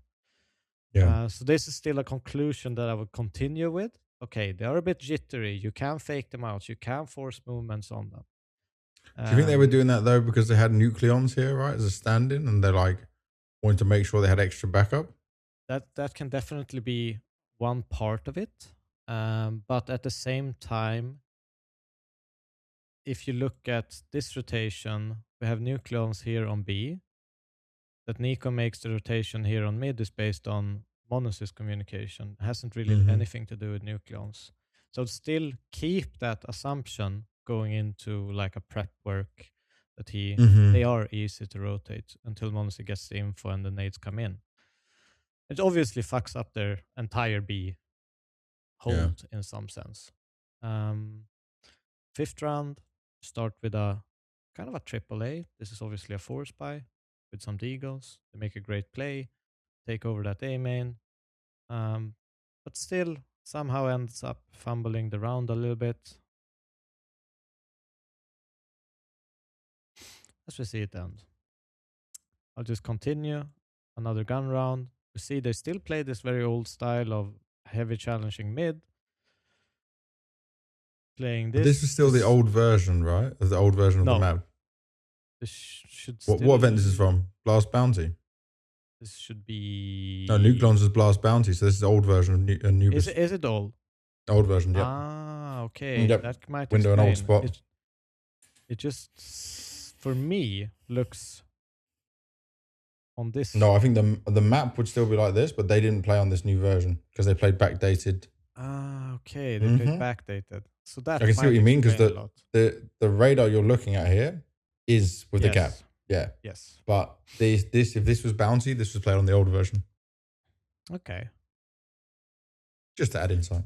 Yes, that makes sense. But it's still the only Anubis that they can draw conclusions from still. That probably explains this peak from Kixon here. In mid. Yeah, he's looking. It's not much to look at there otherwise. But that's good intel. I didn't actually know that going through this. See, I got you. And we see here, still like to be on that freebie if you pressure them early, if they lose con control. So what am I looking for now? Where are we going with it? Well, I'm just looking for small patterns in behavior from players. So I kind of look at it in the way that, okay, you want people to run back and forth rotation no matter what map you're playing on, really, because it just means they will have a worse position when you enter site, no matter what, because they're kind of in the middle space. It's kind of why people played, fake B executes and doing second waves on Inferno, etc. They wanted people to run in that CT spawn area, so that you find gaps on long, etc. But that means just that utility pressure, what can you draw conclusions from? If you utility pressure B heavily, that they don't have sight of con, a third guy will usually come towards that B site, which leaves mid more open, perhaps A pops more, successful, late rotations, etc. So I'm just looking for small patterns. Okay, they fight water, drop, kill, fight. Not really that much to see. But I just kind of want, we can move on to the T side. Just see, this is a conclusion I actually drew from even these 5 rounds, is that they like to play 5-man grouped. The only times they went mid was when they had forest buys. Yeah. Otherwise, B split. Again. Just want to, well, here's again, pretty much of a gamble round, but they lose it in the end. And now we can close that tab and go to the real tab of what I want to talk about. I just wanted to bring some extra context. So here we have round number 1, pistol. What I really, really like about Aurora on this map is just how much space they give on mid, and we'll show that even on weapon rounds as we play this through. They're very, very comfortable with playing 3-man A or 3-man B and just leaving the space. Mm-hmm. Another thing they do really, really well is they don't smoke that many smokes at the same time as other teams do on this map. Now, this is an anti-force buy, I guess. They smoke the stairs. Santaris smokes mid. But they play 2A. Santaris pretty deep in mid. Safe. Major Soulfly. Interesting combo here on the B side. Yep. But I love this setup they go into. Like, this setup is so goddamn strong. You have Santaris kind of hiding in the corner, waiting. He can peek both, camera if the split comes. He can peek on Vacadia's contact as he hides. There's a lot of like triangular success with this, no matter if they would kind of pour out here or if they would pour out here. Mm-hmm. So they're very, very comfortable in these low utility setups with each other. Obviously, we see Falcons, they go for that camera. You see how well it kind of works together. Shut that down. Yeah. Major is ready for that lurk of Nico. And they win the round. Here again, the Eagles. Santaris kind of peeking the water, making sure that Major doesn't have anyone close. So they can play that 2-man B. He did get some indication that they took stairs very, very fast. Something that some teams might end up avoiding a little bit more as time goes on. Yeah. I also like this play from them. They flash out when the third rotation comes because they, just to get some information here on the B main, Major, he doesn't spot anyone because Tessa's kind of tucks in. But then Santaris goes back to mid and they play that 2-man defensive mid setup. Yeah, they're not playing aggro mid. But what's so good about this, they flash and they instantly go into con. And they fight for con with 2. Mm-hmm. Knowing that, okay, they clear deep mid. It's not going to be like 5 players stuck in this corner, probably. So they kind of isolate that B main. They make sure that they keep control of something. Soulfly plays the Mollo, peaks. Another rotation comes in. And they can kind of shut it down. Even though Nico almost wins this 1v4, I still think that they play it decently. They wait for each other. They're patient. They're making it awkward. Nico has no idea where people are coming from. And they eventually win the round. Again, start 2A, 3B, 0 middle start. They just smoke middle and leave it. Here, I actually looked at this round more in specifics. Here they smoke mid. They see obviously the smokes coming con, coming lurk smoke B, and Santaris instantly moves to B. He actually moves into this jail position while he's starting mid. And Major is the only thing that kind of fucks up their whole setup is Major Molos way too late. So if you look at Kioske's position, Oh, he just bounce pushed Molo past comes it. here. Mm-hmm. So it's already past it. And it kind of screws Santaro's position here, because normally in this execute, you'd probably want him to play a little bit anti-flash, have someone like Soulfly baiting for him to take the first contact, and then Major makes sure he controls the con space. But it kind of fucks up where he re-smokes now because he thinks it's kind of safe and gonna have to react against a double player. Yeah. Because if Kioske wasn't there, then Nico wouldn't be brave enough to just go through the smoke, right? Yeah, exactly. There's no delay. And that's, you see as Santaros, he's forced to look into the flash because you see him constantly looking back and forth for the anti-flash. Mm-hmm. And then he kind of has to peek and gets blind and screwed. But I think the setup itself is good. It's just that Molde kind of fucks the timing. Mm-hmm. But what I like about it, they have reads, they have setups they want to put themselves in. And even if this was like a micro mistake that ended up them losing the round, it was still the right play. Like they're making the right decisions constantly. And that's what I like about it. They're saving the weapons. They understand there's no way we're going to win it. And this is obviously something that we regard as a heavy team map. Yep. What's their response? They know that they wanted to take con very, very fast last round. So instead they put double rifle here, kind of close to each other. Voxic is helping them out with B main, so that if that kiosk is coming, they are ready to trade and punish. Doesn't come this round, they flash out, get info, rotation, full to A. Because they know something is heading.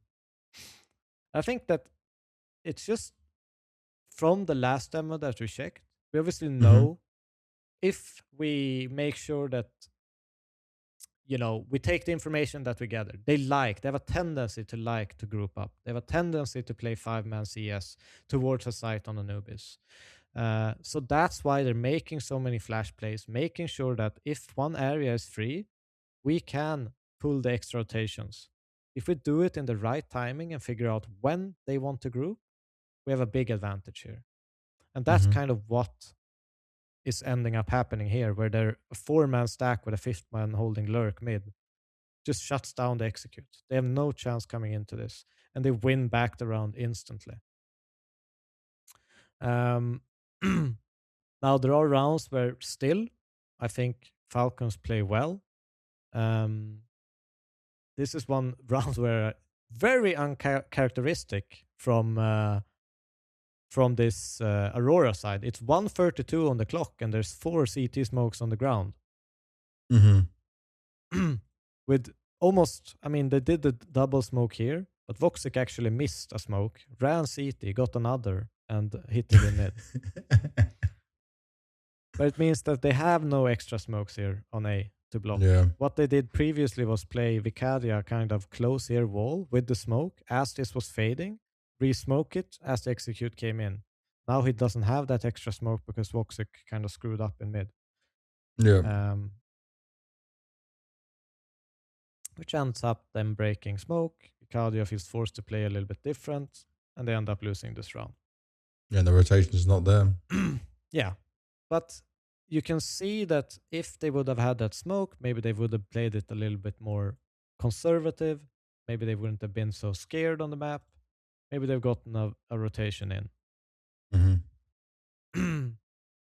Again, here, they don't smoke mid. They just nade, played safe. Vicaria here solo A. I like the way that they're doing things. I think they actually do something really weird in this round, if I remember correctly. I think this is the round. This one, I think they lose because of this situation in mid, and I want you to look very closely to what happens here. They shot each other? They started shooting each other and then rotated to B. Full sound. So Kixon and Kioske kind of aborts the B execute into just contacting mid. And they can take full control because they heard it, yeah. So I think this kind of screwed them. This Turkish communication in mid kind of screwed them. We did see something similar happen to Navi, right? With Imma yes, and Alexi being Imma. Yeah. Really funny moment. But obviously this loses them the round because if you looked at the previous kind of rounds, they would have had. Okay, there's several things to kind of mask in this one. First of all, I don't think Vicadia should be peaking this knowing that Major had already killed Nico, which is their primary lurker towards A, in this spot. He shouldn't challenge for the A side. They should keep this A main control, first of all. Yep. This clown fiasco obviously happened, but they could have still recovered this round if Vicadia stayed alive and could group up with Major late. Yep. But now it's like they have to go through this choke point, which is just, I think everyone has played Anubis knowing this is a tough one to kind of force yourself through. So they end up losing that round. But I still think there's, small things that if these things kind of didn't happen, they still have good control in the round. Again, just an eco stack. They get some damage in. They kill 4 people after bomb. Probably the goal of the round anyways. But I think for me, what's interesting is they very rarely start 2 mid. Very, very, very rarely. They play 2 on the sides very often. They like to fall out from the mid. They like to take this position only to, I think, to listen. I don't think they want to hold this space at all as Aurora. They just want to play the rotations. And I think it gives them an advantage in terms of, first, they never know where the op is. And he switches sides all the time and plays from this camera. Yeah, we saw him playing the B, we saw him playing A. Yeah. Yeah. And they never really have the presence of him. And the second thing is they're so good at defending these like camera splits with their setups where you remember when they were playing like 3 people here? Yeah. I don't think they want to take mid. I think they feel like, okay, that's useless. But at the same time, Aurora, they're stacking the sides. And here we have fast kind of B hit. I'm amazed how well Major actually plays on this side. Like every single time I feel like he's getting kills, he's getting impact. But generally, overall, it's just the way they start things, the way they have protocols, the way that they leave this mid space open and play more together as a CT team. Because you could think that with this new Anubis, that a lot of the focus would be on this new window where they drop. Yes. Like we haven't Especially barely like seen Molotovs looking at stairs. We haven't seen them drop into this place. We haven't seen them really smoke stairs and abuse it. Aurora's essentially taken this map and just played it exactly the same as they would the last map. I think the only real difference is they're even more comfortable in the A setup with 2 because of this box. They're even more comfortable switching things up. And I feel like this box has made it harder. This window has made it harder for Thieves to take control against them. But I don't know. I think this is just like a thing that people are scared of, but Aurora isn't using. But we can see they're very, very, very, very, very solid on this map. So what are you quizzing me on? Well, what do you think about Aurora on this CT side? How they approach it?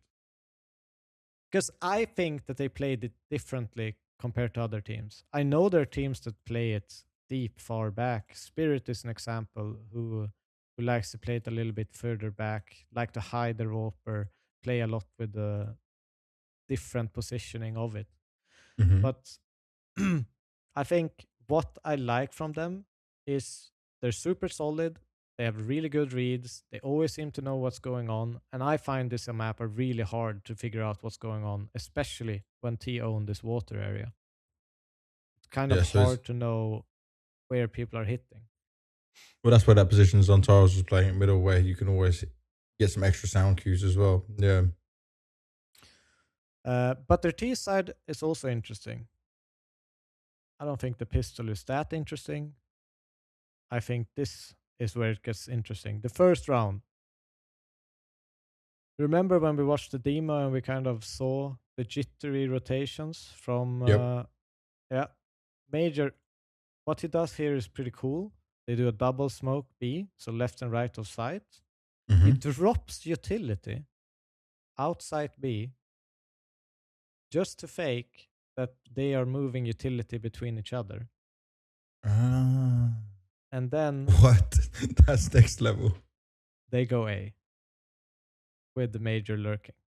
So it's keeping the 3 guys focused completely on B. Yeah, because we saw before if they pressured B on the demo Vitality, they would Nico would rotate, they would play 3B, and they abused that. 2 great flashes from Voxic and a smoke heaven late. They get both kills and the round is over.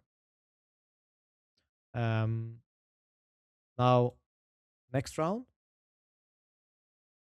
they do the same. They just continuously add this pressure. They have lurk smoke this time with a con smoke. This time they don't go for this rotation. They did the CT smoke. Monacy makes his way there. Backs off. It's a fake. But they're still getting the movements. And he's already having to rotate in. And I love this. I absolutely love this. Voxic holding. So they go into A, but their only goal is to kill Tessus. They kill Tessus and they walk back. Voxic kills Nico. And they just run away. And they just reset the round. And CTs have literally no idea what's happening. They pause it, run in the water, put Major in mid, and go A again. They're literally playing with sound cues here just to fake out that they're moving sides. Again, T side. They start with this pressure. They know that this is chaotic for Falcons. This time, they want to end here. And unfortunately, Falcons are biting. So they were trying to fake out the fake, make him stack A, but instead they all just stayed for it. Yeah. Yeah. But Voxic sees nothing. Yeah. But the worst part about it is they actually end up winning this round.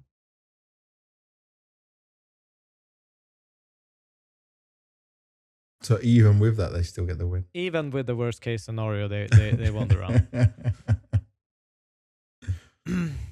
Again, applying pressure on B, making sure they cannot use the con. Well, this time they're fighting for B main though, so they're catching Major. Yeah. Yeah. So they're putting a halt on it, and then they've got all the information they know, but still. Okay, Tessus is coming to back him up. But every single round, they have to fight for information. They have to they make a boost here, kill Kioske from that new gap, play as a free man, walk out. Monacy's rotation was key. Yeah. And this destroys them. But I think for me, the big thing is that no matter what, they're always finding solutions. They're always having these little tricks. So this, I think, is a protocol that they have when they take A main. It's kind of like overpass monster. You remember when people started doing the lurk smoke, flash one into monster, kill one, back off. Yeah. That's it. So all rotations come, they take the space on A, etc. I think it's kind of like that. They just want to give this indication and insecurity. But I'm also surprised that Falcons aren't abusing this window as much either. No pro player wants to drop this new window. It's scary, man. It is scary. But it could be worth it. It could be worth it. We saw one round Zontaras get boosted in the window, though. Yeah. Nico's past Zontaras. They don't know. Kind of swap places. This is a round they win. But it could have easily gone the other way. Voxic had a clear shot on him. Either way, I just wanted to showcase a little bit some of the things that we see that this team does are just annoying It's hard to get information against them. They're abusing these canals a lot with giving sound cues or being silent, forcing rotations, creating that early chaos. And their CT side setups being very comfortable, rarely moving. It's only one player really moving at a time towards the site that they have read on. Otherwise, yeah, I pretty think this is stable. why they were also good at Vertigo back in the day. Yeah. Yeah. I think so So too. I think this fits into how Major wants to call and how he likes to set up his team. I really like the way they kind of apply this early pressure on them on B. Force the rotations, make sure they're a bit jittery, and then do stuff like this. Apply the real pressure in rounds. I think that's essentially it for me. Nice. You can, if you have questions, you can go for it. Questions in the comments. I think I understood. Yeah. I see how they're doing it. Yeah. Perfect. Well, But do you think other teams? Do you think other teams will start to copy more of their style because they're so well versed on it, or just look at kind of solutions to how to play against it? I think they can definitely steal philosophies. I think a lot of teams already do this kind of channel pressure, going back and forth. But it's all about reading it right. I think CT side is harder because you need to feel stable, especially on the A side. Like, can you, as two people, win against an A execute? And how can you win? So I think if we go back to some of the CT sides that Aurora did, I don't know exactly which round. It was probably... Yeah, it was this one. If you look here, they've actually dropped a smoke in spawn for people to get. So they are starting 3B, dropped a smoke so that they would have an extra smoke towards A. So they don't have to fake it or swap utility here and the con and make all these movements. Voxy can do it as the mid player. Fortunately, he actually fails his smoke in this round. But I think small things like that, and especially their CT side, is what's so scary about them, that they can pick up 8 rounds on CT side, and then you go on their T side, which is also great. So I think CT side is where I would steal the most. T side, I think you need to find your own rhythm in a sense and have a caller that's comfortable calling stuff. Then I will look forward to seeing what they're doing when it comes to Cluj-Napoca and playing through that within their Anubis as well. How If much they're Anubis ever get to going to in play there. Anubis. Yeah, if they're allowed to play Anubis. Sometimes they should. Sometimes they should.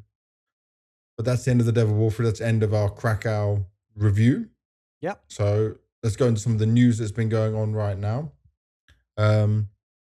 Looking at 100 Thieves, obviously we touched on their roster a lot. It's kind of a bit of old news now. It happened during Krakow, for example, but 100 Thieves played in the Atlanta qualifier against Mouz NXT. Weren't even able to win against the non-main Mouz roster. It was Device and Rain that were leading the charge throughout that game, where the new younger players didn't really show up too much. It was just one map I'm looking at down here, so that's how these qualifiers work. I don't think it matters too much. It's about getting some experience for this team, right? It's just an online qualifier, but they've got a lot of these like VRS point grinding lands coming up for them, but they're going to have to show up better.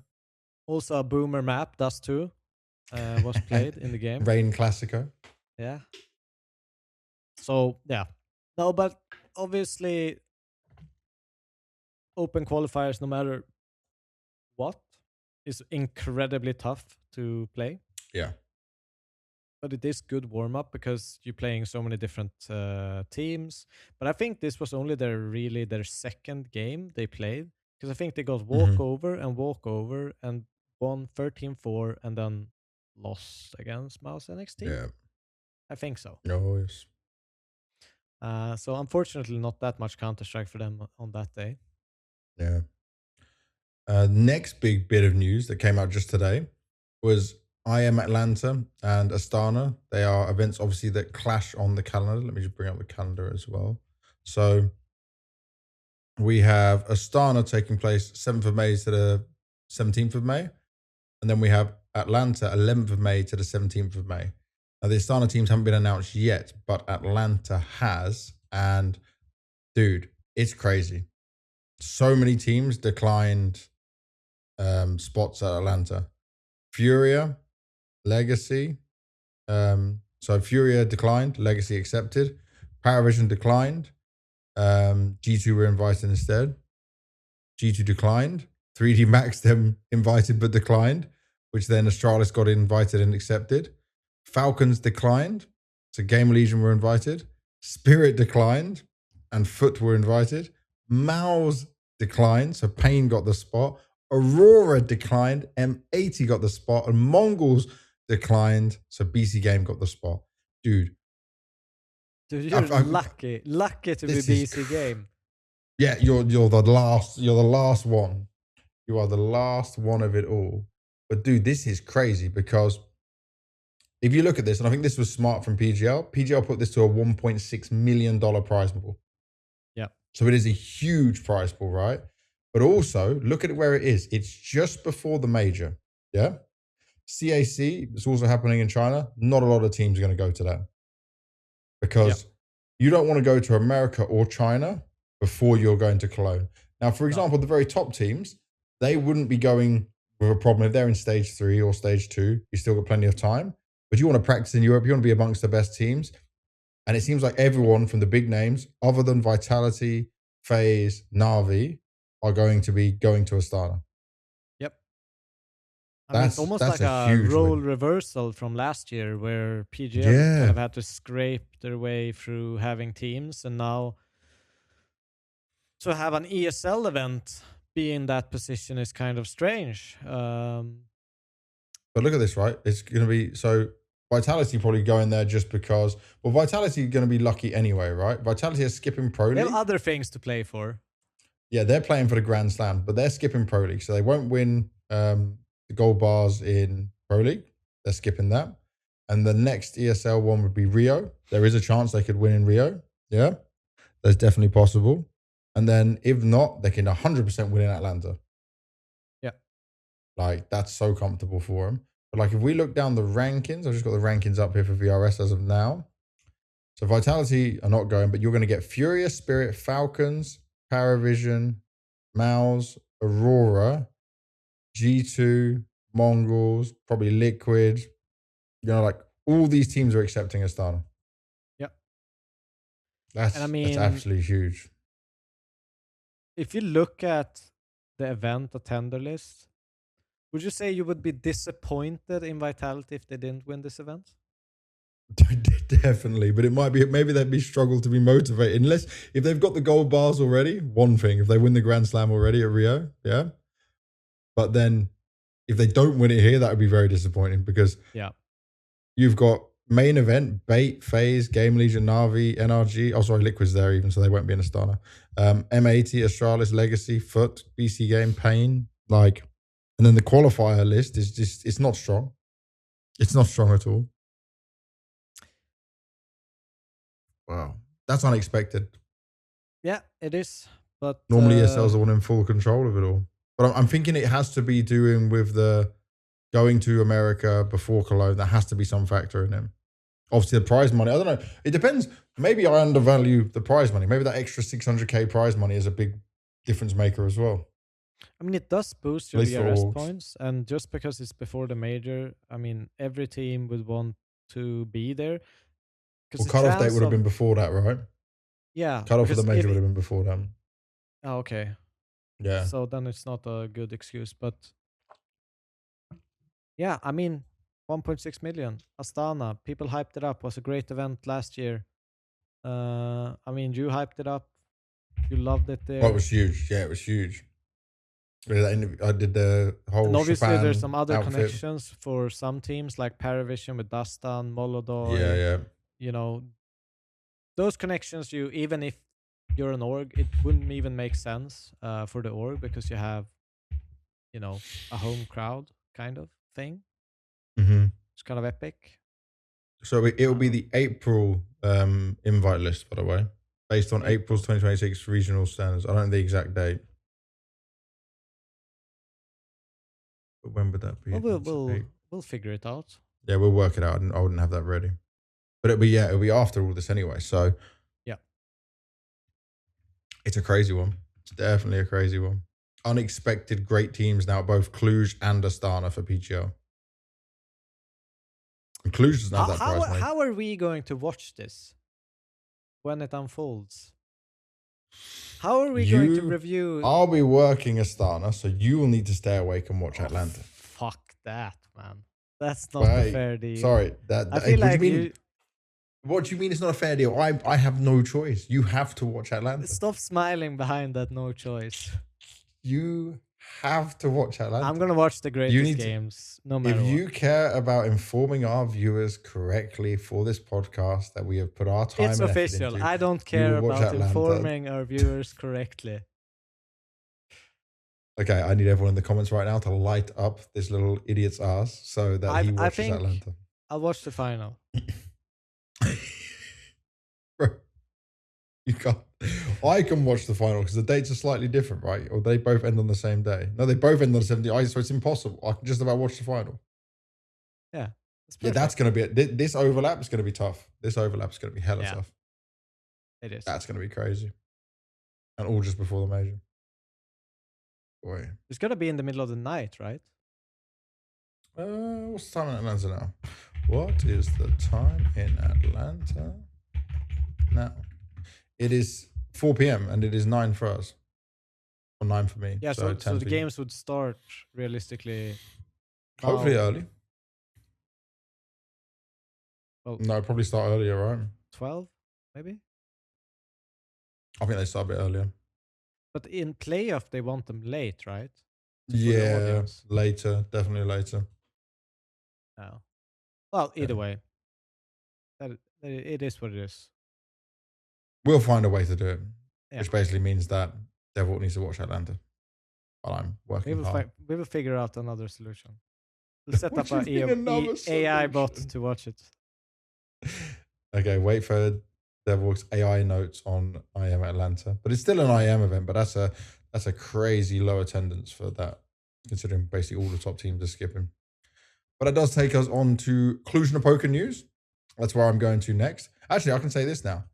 Cluj-Napoca will be my last event for a long time. And not because I wasn't invited to events, but because baby's coming. So I will do Cluj-Napoca. My last day, I will fly back, come to see my wife, wait for whenever the baby decides he wants to come out.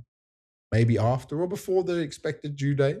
And then after that, I will skip Bucharest. I will skip Rio. I will skip Rotterdam. I was invited to Rotterdam as well, and I had to tell Blast that I could not do it. And I'll skip Blast Rivals in Austin, Texas. Yeah. How many, like, Dragon Ball / anime kind of kids pajamas outfits or whatever, are there? Yeah, that you got already prepared? None as of yet. I have shown my wife. I have shown my wife already that like there are multiple outfits that I think we need to buy. Yeah. There's even someone who makes like custom outfits, which I think are really cool. Definitely need a little Vegeta baby one in there. All right. Yeah, so they're in the plans. The plan is 100% there. Okay, yeah, that's without a doubt. But yeah, I'm gonna basically be quite a few months without work, so I'll be doing a podcast, we're watching games, but obviously full baby focus when it comes out. I need to look after my wife, look after family. So yeah, I won't be back in action till if I'm invited to Astana. That'll be the next one I can do. So it's a huge amount of time off. It's kind of scary from a work perspective, but I'll do some streaming and stuff from home, maybe some co-streams as well. Maybe grab you for some of that. But yeah, it's a lot of events to miss out on. I wasn't invited for Pro League, so I'm never getting invited for Pro League. They never asked me to do Pro League, so I was never planning to do that. But skipping Rotterdam, it's a big one I don't want to miss because Rotterdam was an awesome crowd, but no choice. Bucharest, obviously, always do the PGL ones. It's pretty good. Rio, I've done every Rio since the major, and that was always epic. And then Fort Worth going back to America would have been cool. So I'm missing some cool events, but for a very good reason. So we'll get through that. So let's start looking at Cluj-Napoca, mate. It is a super stacked event. So $1.25 million prize pool. How does that compare to Krakow's prize pool? I don't even know. Because like first place here is 225 club share 225, so it's 50-50 split. Where it was 400 for Vitality players and only 60 for club share. So they're going for the more club share, more orientated towards the teams. Obviously, PGL made that change last year. But we have Vitality, FURIA, Falcons, Mouz, Paravision, FaZe, Na'Vi, G2. This is all the top teams. Mongols, Aurora, Astralis, 3D Max, Foot, Bait, Pain, and Heroic. That's stacked. Yeah. That is absolutely stacked. Spirit is the missing one. Spirit, obviously, we touched on it earlier. Halley made a mistake. He didn't think people were going, but here we are. Here it's going. It's happening. So, looking down this, right? We've seen all of these teams throughout Krakow. We have an idea of form now. G2's played their first event. FaZe got some hell of a lot of work to do. Same for Na'Vi. Falcons need to have a good performance. If you're looking at just this team list, where do you go as thinking like, who could make a dark horse run here? Who are not in this like top 8 teams? Dark horse run. I mean, if I look at anyone, like I have 2 teams, potentially 3. So I'm looking at Foot. Yes. I'm looking at Astralis. And I'm looking at G2. If we can call them a dark horse. Oh, G2 don't really count as a dark horse. Okay, I was going to put like, but I was going to put either. Astralis. For me, it was Foot and Mongols. Okay. Mongols can make some magic happen now. They've been in Europe. They've already gone through Krakow. Hopefully, they didn't go home. I'll find this out when I do the interviews with them. And they could come in sharper than what they did. I think they need to as well. They don't want to just keep dropping VRS points.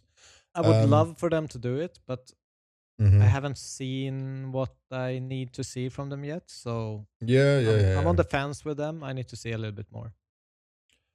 For Heroic, right? I feel like we'll do a quick like overview of all the teams that are here. So for Heroic, still without Alcarin. So Youngstar is still AWPing, and like it was a fun gimmick that worked out okay for them in Blast, but now it doesn't work. We saw it didn't work at Krakow. So I don't fancy their chances at all here. Oh, this would be a team I'm putting 0-3. Oh, that's actually another thing. Best format, by the way. We now have the absolute best format. 8 teams making it to playoffs. It's the major format, but improved. Yeah. Yep. Swiss system with only best of 3s. So many good amount of games to play from. Pain. This is the point where I say, okay, you've added 2 players. I feel like I now need to see a little bit more from them. You know. I actually played with Pariah Jr. on Faceit. Did you? Yeah. How was his English comms, even for a Faceit game? It was completely fine. Was it? He had really good English. Nice. So he's grinding though. How was he in your Faceit game? I mean, we got stomped, I think. So I didn't really get a chance to see. Anything. But for Pain, it's not a do or die moment, but this is I need to see some development.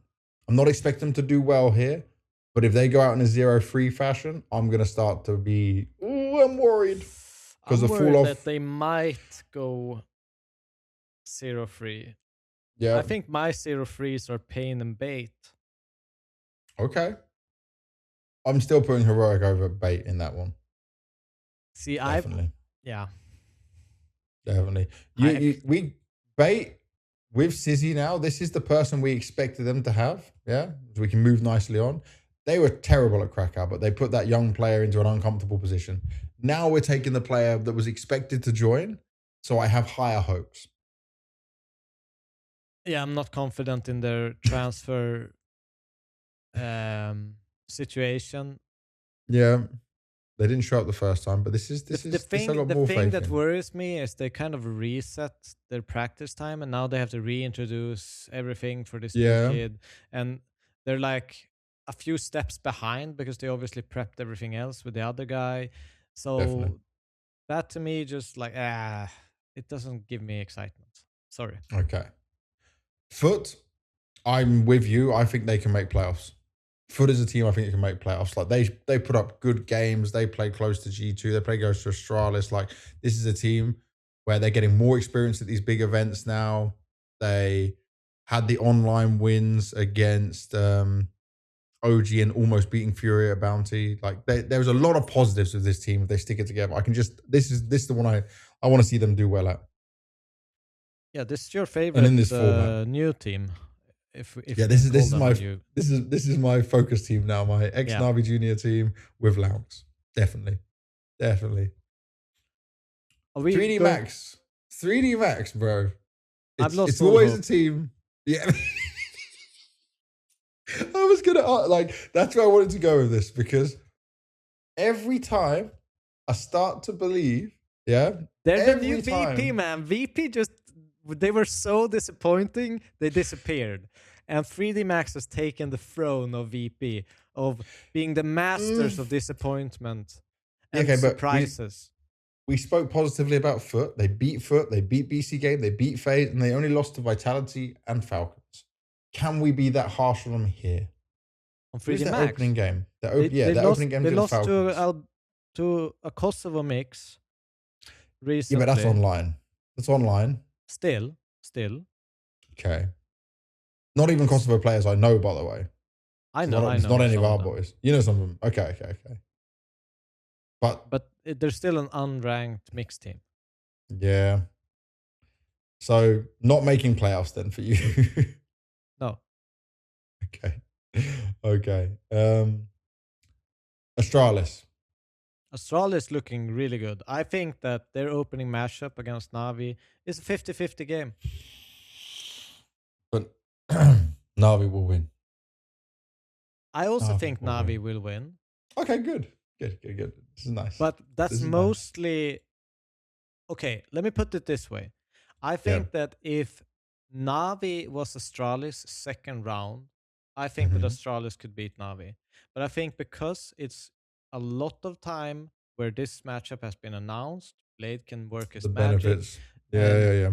And they can kind of shut down the good stuff about this newly formed Astralis in this game. Okay. Aurora should be positive to make it to playoffs. They shouldn't have too much problems here. It's all about map pool again, how they develop from here, how they handle that Vitality and FURIA losses. They have a tough first game against FUT, though. Yep. Mongols. For me, this is where I ignore what happened at Krakow. They've had more time in Europe. They've had more time to practice and get ready. Let's see what you got, Mara, Blitz, this system, these players, because you can't keep dropping down so far. Yeah. I mean, I'll just reiterate what I said earlier. I think this team... I mean, I think even in the last episode we made that I look at them that they kind of need to reinvent and redo a lot of the stuff that kind of made them work and made them get to this place. Because I think that if they just keep recycling one player into new position, that this drop off is very natural.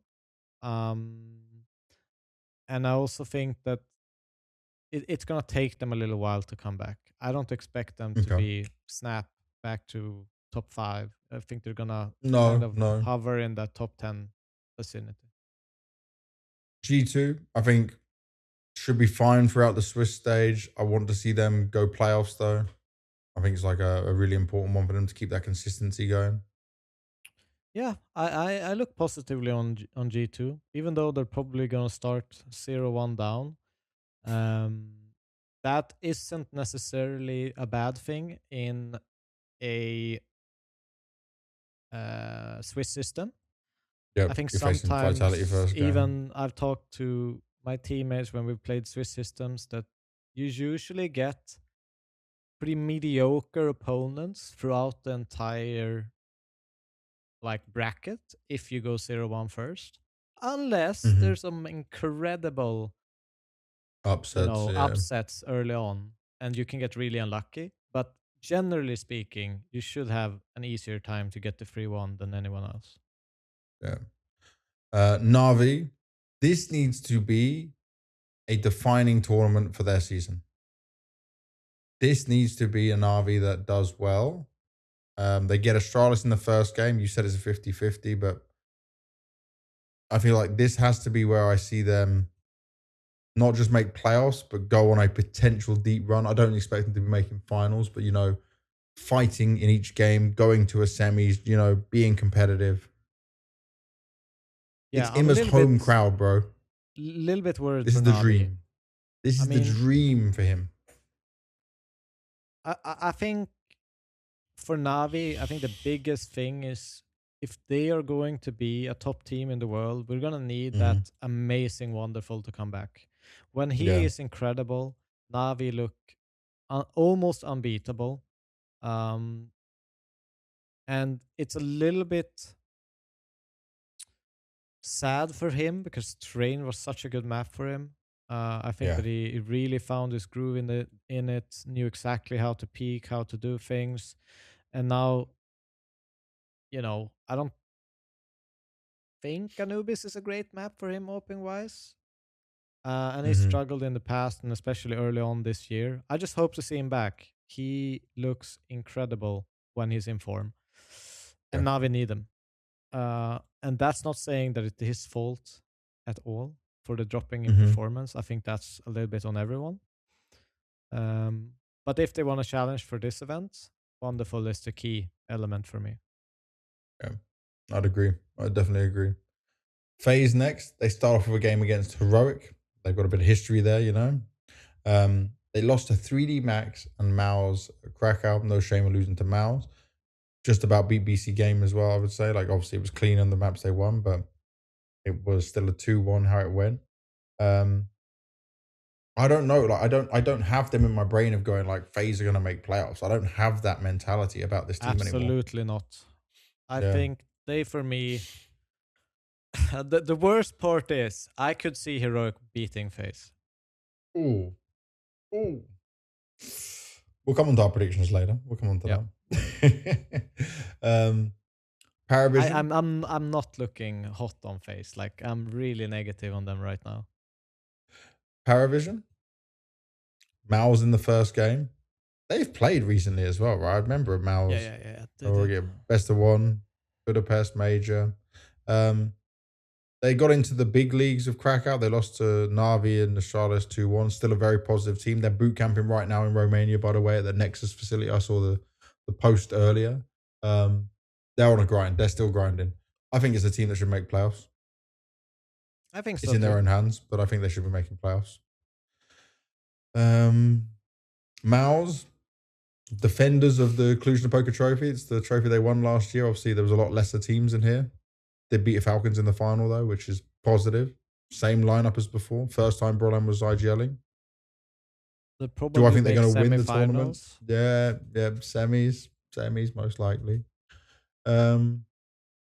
Falcons, are they title contenders in current form, in your opinion?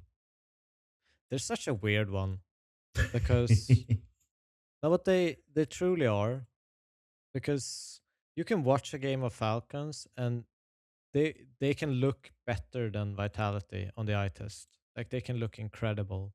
All the individuals, everything is grooving. Then they get into the most important game and they just look flustered and it doesn't look like the same team. They don't take the peaks. They don't have the confidence. You see uncharacteristic misses of stress and you know, there's always a post about Falcons losing a 2v5 or something along the lines. Unlosable rounds. I think that they are always a contender for a tournament, even with the factors that I just said. But do I think it's likely they'll win a tournament? Probably not, but I still put them in that contender status. FURIA, for me, not guaranteed grand finals. Deep run playoffs, definitely. Should be in a good position. Just keep growing on what they're doing. I think this was a very important event for them at Krakow. Yeah. We know the positives there. And Vitality probably expected to win the whole thing. Yeah. Not much more to say on him. Should we do our predictions? Should we go through this? Yeah. Let's see what I actually wrote. I did this really quick. Oh, you didn't look? Okay. Let's see. So, I sent this to our producer. I did as well. First game, Na'Vi Astralis. Obviously, I picked Na'Vi. I will always pick Na'Vi. That is just the way it goes with my predictions. Read into that what you will. Where did you go? I picked Na'Vi, and I I'm wanted to pick surprised. Astralis, but then I looked at how far away is this game, and it was like 5 days away, so I said Na'Vi instead. Okay. Aurora Foot. I'm favoring Aurora. This one I had struggles with. Oh. I like Foot, and I still chose Aurora. I chose Aurora, but I think there's a good damn argument to pick Foot in this matchup, I think. Yeah. Especially a hot start straight into the tournament. Yeah. Mouz Paravision. I went Mouz. I went Mouz as well. Cool. I still think Paravision has a chance. They can make things good. They're an awkward team to play no matter what, but Mouz a bit too consistent for me. FaZe Heroic. Yeah, this one. Should I start this one? I'll let you start. I think I picked Heroic, and I know there's a stand-in situation. I know but it's like, from what I've seen from FaZe and Heroic, none of them should be picked, to be fair.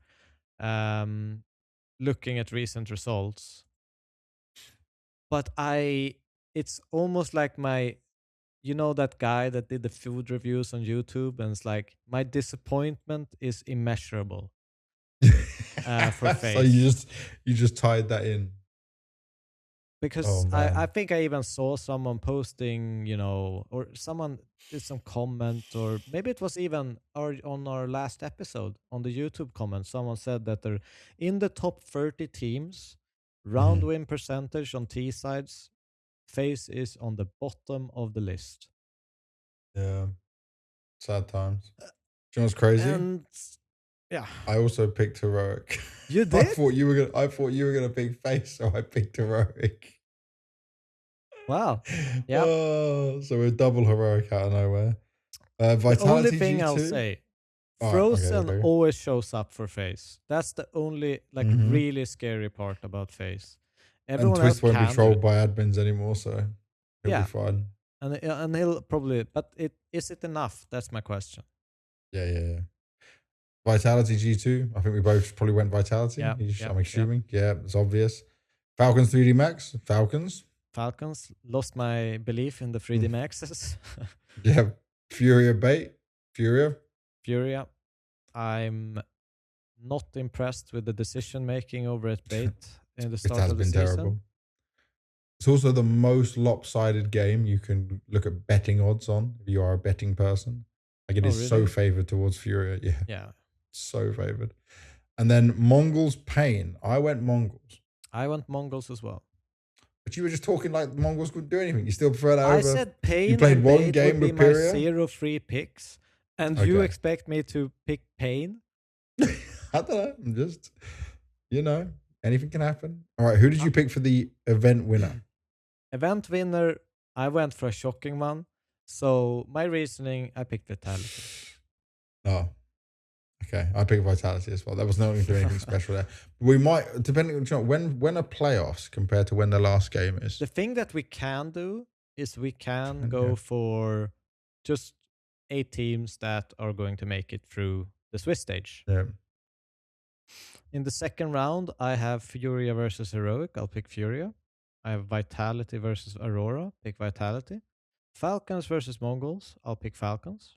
Na'Vi versus Mouz. I'll pick Mouz. Okay. FaZe versus Foot. I'll pick Foot. Bait versus Pain. Ooh. So I can't pick both of them as my 0 freeze. I'll pick... Oh. Can you decide this one? Bait or Pain? Oh. Bait. G2 versus Paravision. G2 versus Paravision. Tough one. I'll pick Paravision. which would end up G2 on a 0-2. But okay.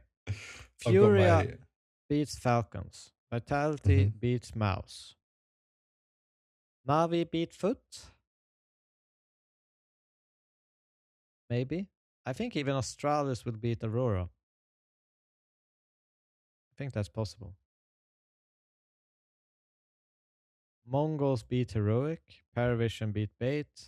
G2 beat Pain. FaZe beat 3D Max. And Pain 3D Max are my 0 freeze. Mouse beat Astralis. Falcons beat Paravision. Navi beat Mongols. Aurora beat FaZe. Foot beat Heroic. G2 beat Bait. Paravision beat Foot. G2 beat Aurora. Astralis beat Mongols. So, my 3 zeros are Furia, Vitality. My 3 ones are Mouse, Falcons, Navi.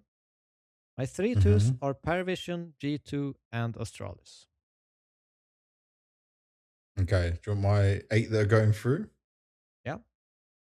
I've got Vitality, Furia 3-0. 3-1, Falcons, Mouse, Aurora.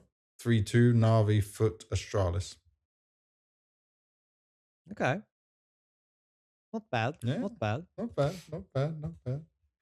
All right, that brings us to the end of all the coverage for Cluj. I think Cluj, by the way, will be, first of all, crowd was amazing last time, one of the highlights of the year. I really hope, and I have no information on this, I really hope that PGL make this a staple event every year, that we always keep coming back to Cluj, so that they can have a potential prestigious event where it's got some history. The Romanian fans love it. I hope that Navi gets the arena so Ima gets his home crowd feel for the first time ever. It's a feeling players don't often get to have, you know, very special.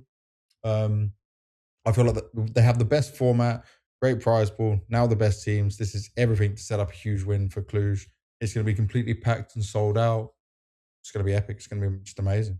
Such a good spot. Looking forward to it. All right, Q&A time, and then we are done. Yeah. Oh, God. Do you want me to read this one? Yeah, it's very long. So Scourger asks, where are the celebration party hats for this episode? Episode 50. I don't know. This is a miss on our part. The more serious question. Sorry for 100. the length. We'll do it for 100. To what extent do pros have to remain respectful and mindful of what they say and do, even when just playing casually? While I will avoid naming the pro directly, I played by chance with a pro on a top 40 team currently, on comp Anubis, weekly mission. By round 5, he was calling us bots. The issue is he was bottom fragging. The bottom damage and openly said he didn't care because he was high on drugs. I did confirm this is the actual player's team and not some copycat, because after the game I could not believe a pro player would act in such a manner openly. So first of all, I mean, fuck that guy. Secondly, I want to know who it is. There are clauses in pretty much every single pro player contract that if they do stuff like you just said, the org can terminate the contract immediately. There are even fines installments for some of these things that you mentioned, and like a fine plus broken contract in some of these contracts, because I think the biggest one would be that if you represent the org, which he obviously does, even when playing casually, puts them in any bad light, there are fines available, blah, blah, blah, blah, blah. Yep. So they definitely need to operate themselves in a good manner. Now, that being said, they're obviously pretty much every single pro is going to have bad times and bad games. But to the effect that you are, you know, describing, this pretty bad. is very serious. Very serious. For a casual game, by the way, this is not like some competitive facing game. Yeah. But also there are people who have got away with a lot worse. Yeah. On Yes. stream, public clips made on their own streams. Yeah. Where they have said racist things, harassment things, abusive things, and maybe they got a fine or something that we didn't hear about, but people have got away with a lot of crap, man, a lot of crap. Depends on the sign up, depending on the org, depending on the social backlash. He's very lucky, by the way, that you didn't just like clip this and post it somewhere and Yeah. just screw him. You're coming to us talking about it, but I'm not surprised to hear these things. It's not fine, it's not acceptable, it's not nice, but I'm not surprised to see it at all. I'm not Like, surprised but it's either. crazy. But It's in a casual game. It's it crazy. is It's in a casual game. like if it is public information, like who this player Mm-hmm. is, what they've done, people can see the proof of it. I'm pretty sure Yeah. that orgs are gonna create a no-touch zone on this player. They don't want him to represent your brand. He's probably gonna be stuck on a lower level of teams for a long period of time if that would come out. Mm-hmm. Yeah, I mean, well, it could be career ending, you know? Definitely. yes. Boy. So Good luck to yeah, him. good Hopefully that luck. answers your question. Ultra, ultra, ultra, ultra, ultra, ultra, ultra. I don't know how many ultras are there, but there's a lot of ultras in your name. How much longer will JL last as an analyst? I don't think it's about last as analyst or not. As far as I'm aware, when we had him on the podcast during a major, he still wanted to be a pro player. So probably looking at Yeah. getting a team after this next part of the season and come back to a position, you know. This is something for him to try out and test. He's been very open on social media. We discussed it earlier in the podcast as well. Yeah. No, I think as Banks is saying, it's not a matter of how long he will last. I think this is just like a side gig. It was fun to have him around. I think it's also a little bit harsh to maybe judge him in the same way as you judge every other analyst, because this should more be a guest situation rather than maybe him Yeah. being an analyst sort of thing. He didn't come out and say, like, I'm now an analyst, you know, I'm looking for No. analyst work or anything like that. Yeah. So I'll be a little bit smarter with if you wanna, maybe he comes back later in the future and it's like, no, he's a great analyst and he says, fuck it, the CS community hated me the first time, I'm not doing this. Maybe you'll Yeah. be missing out, who knows.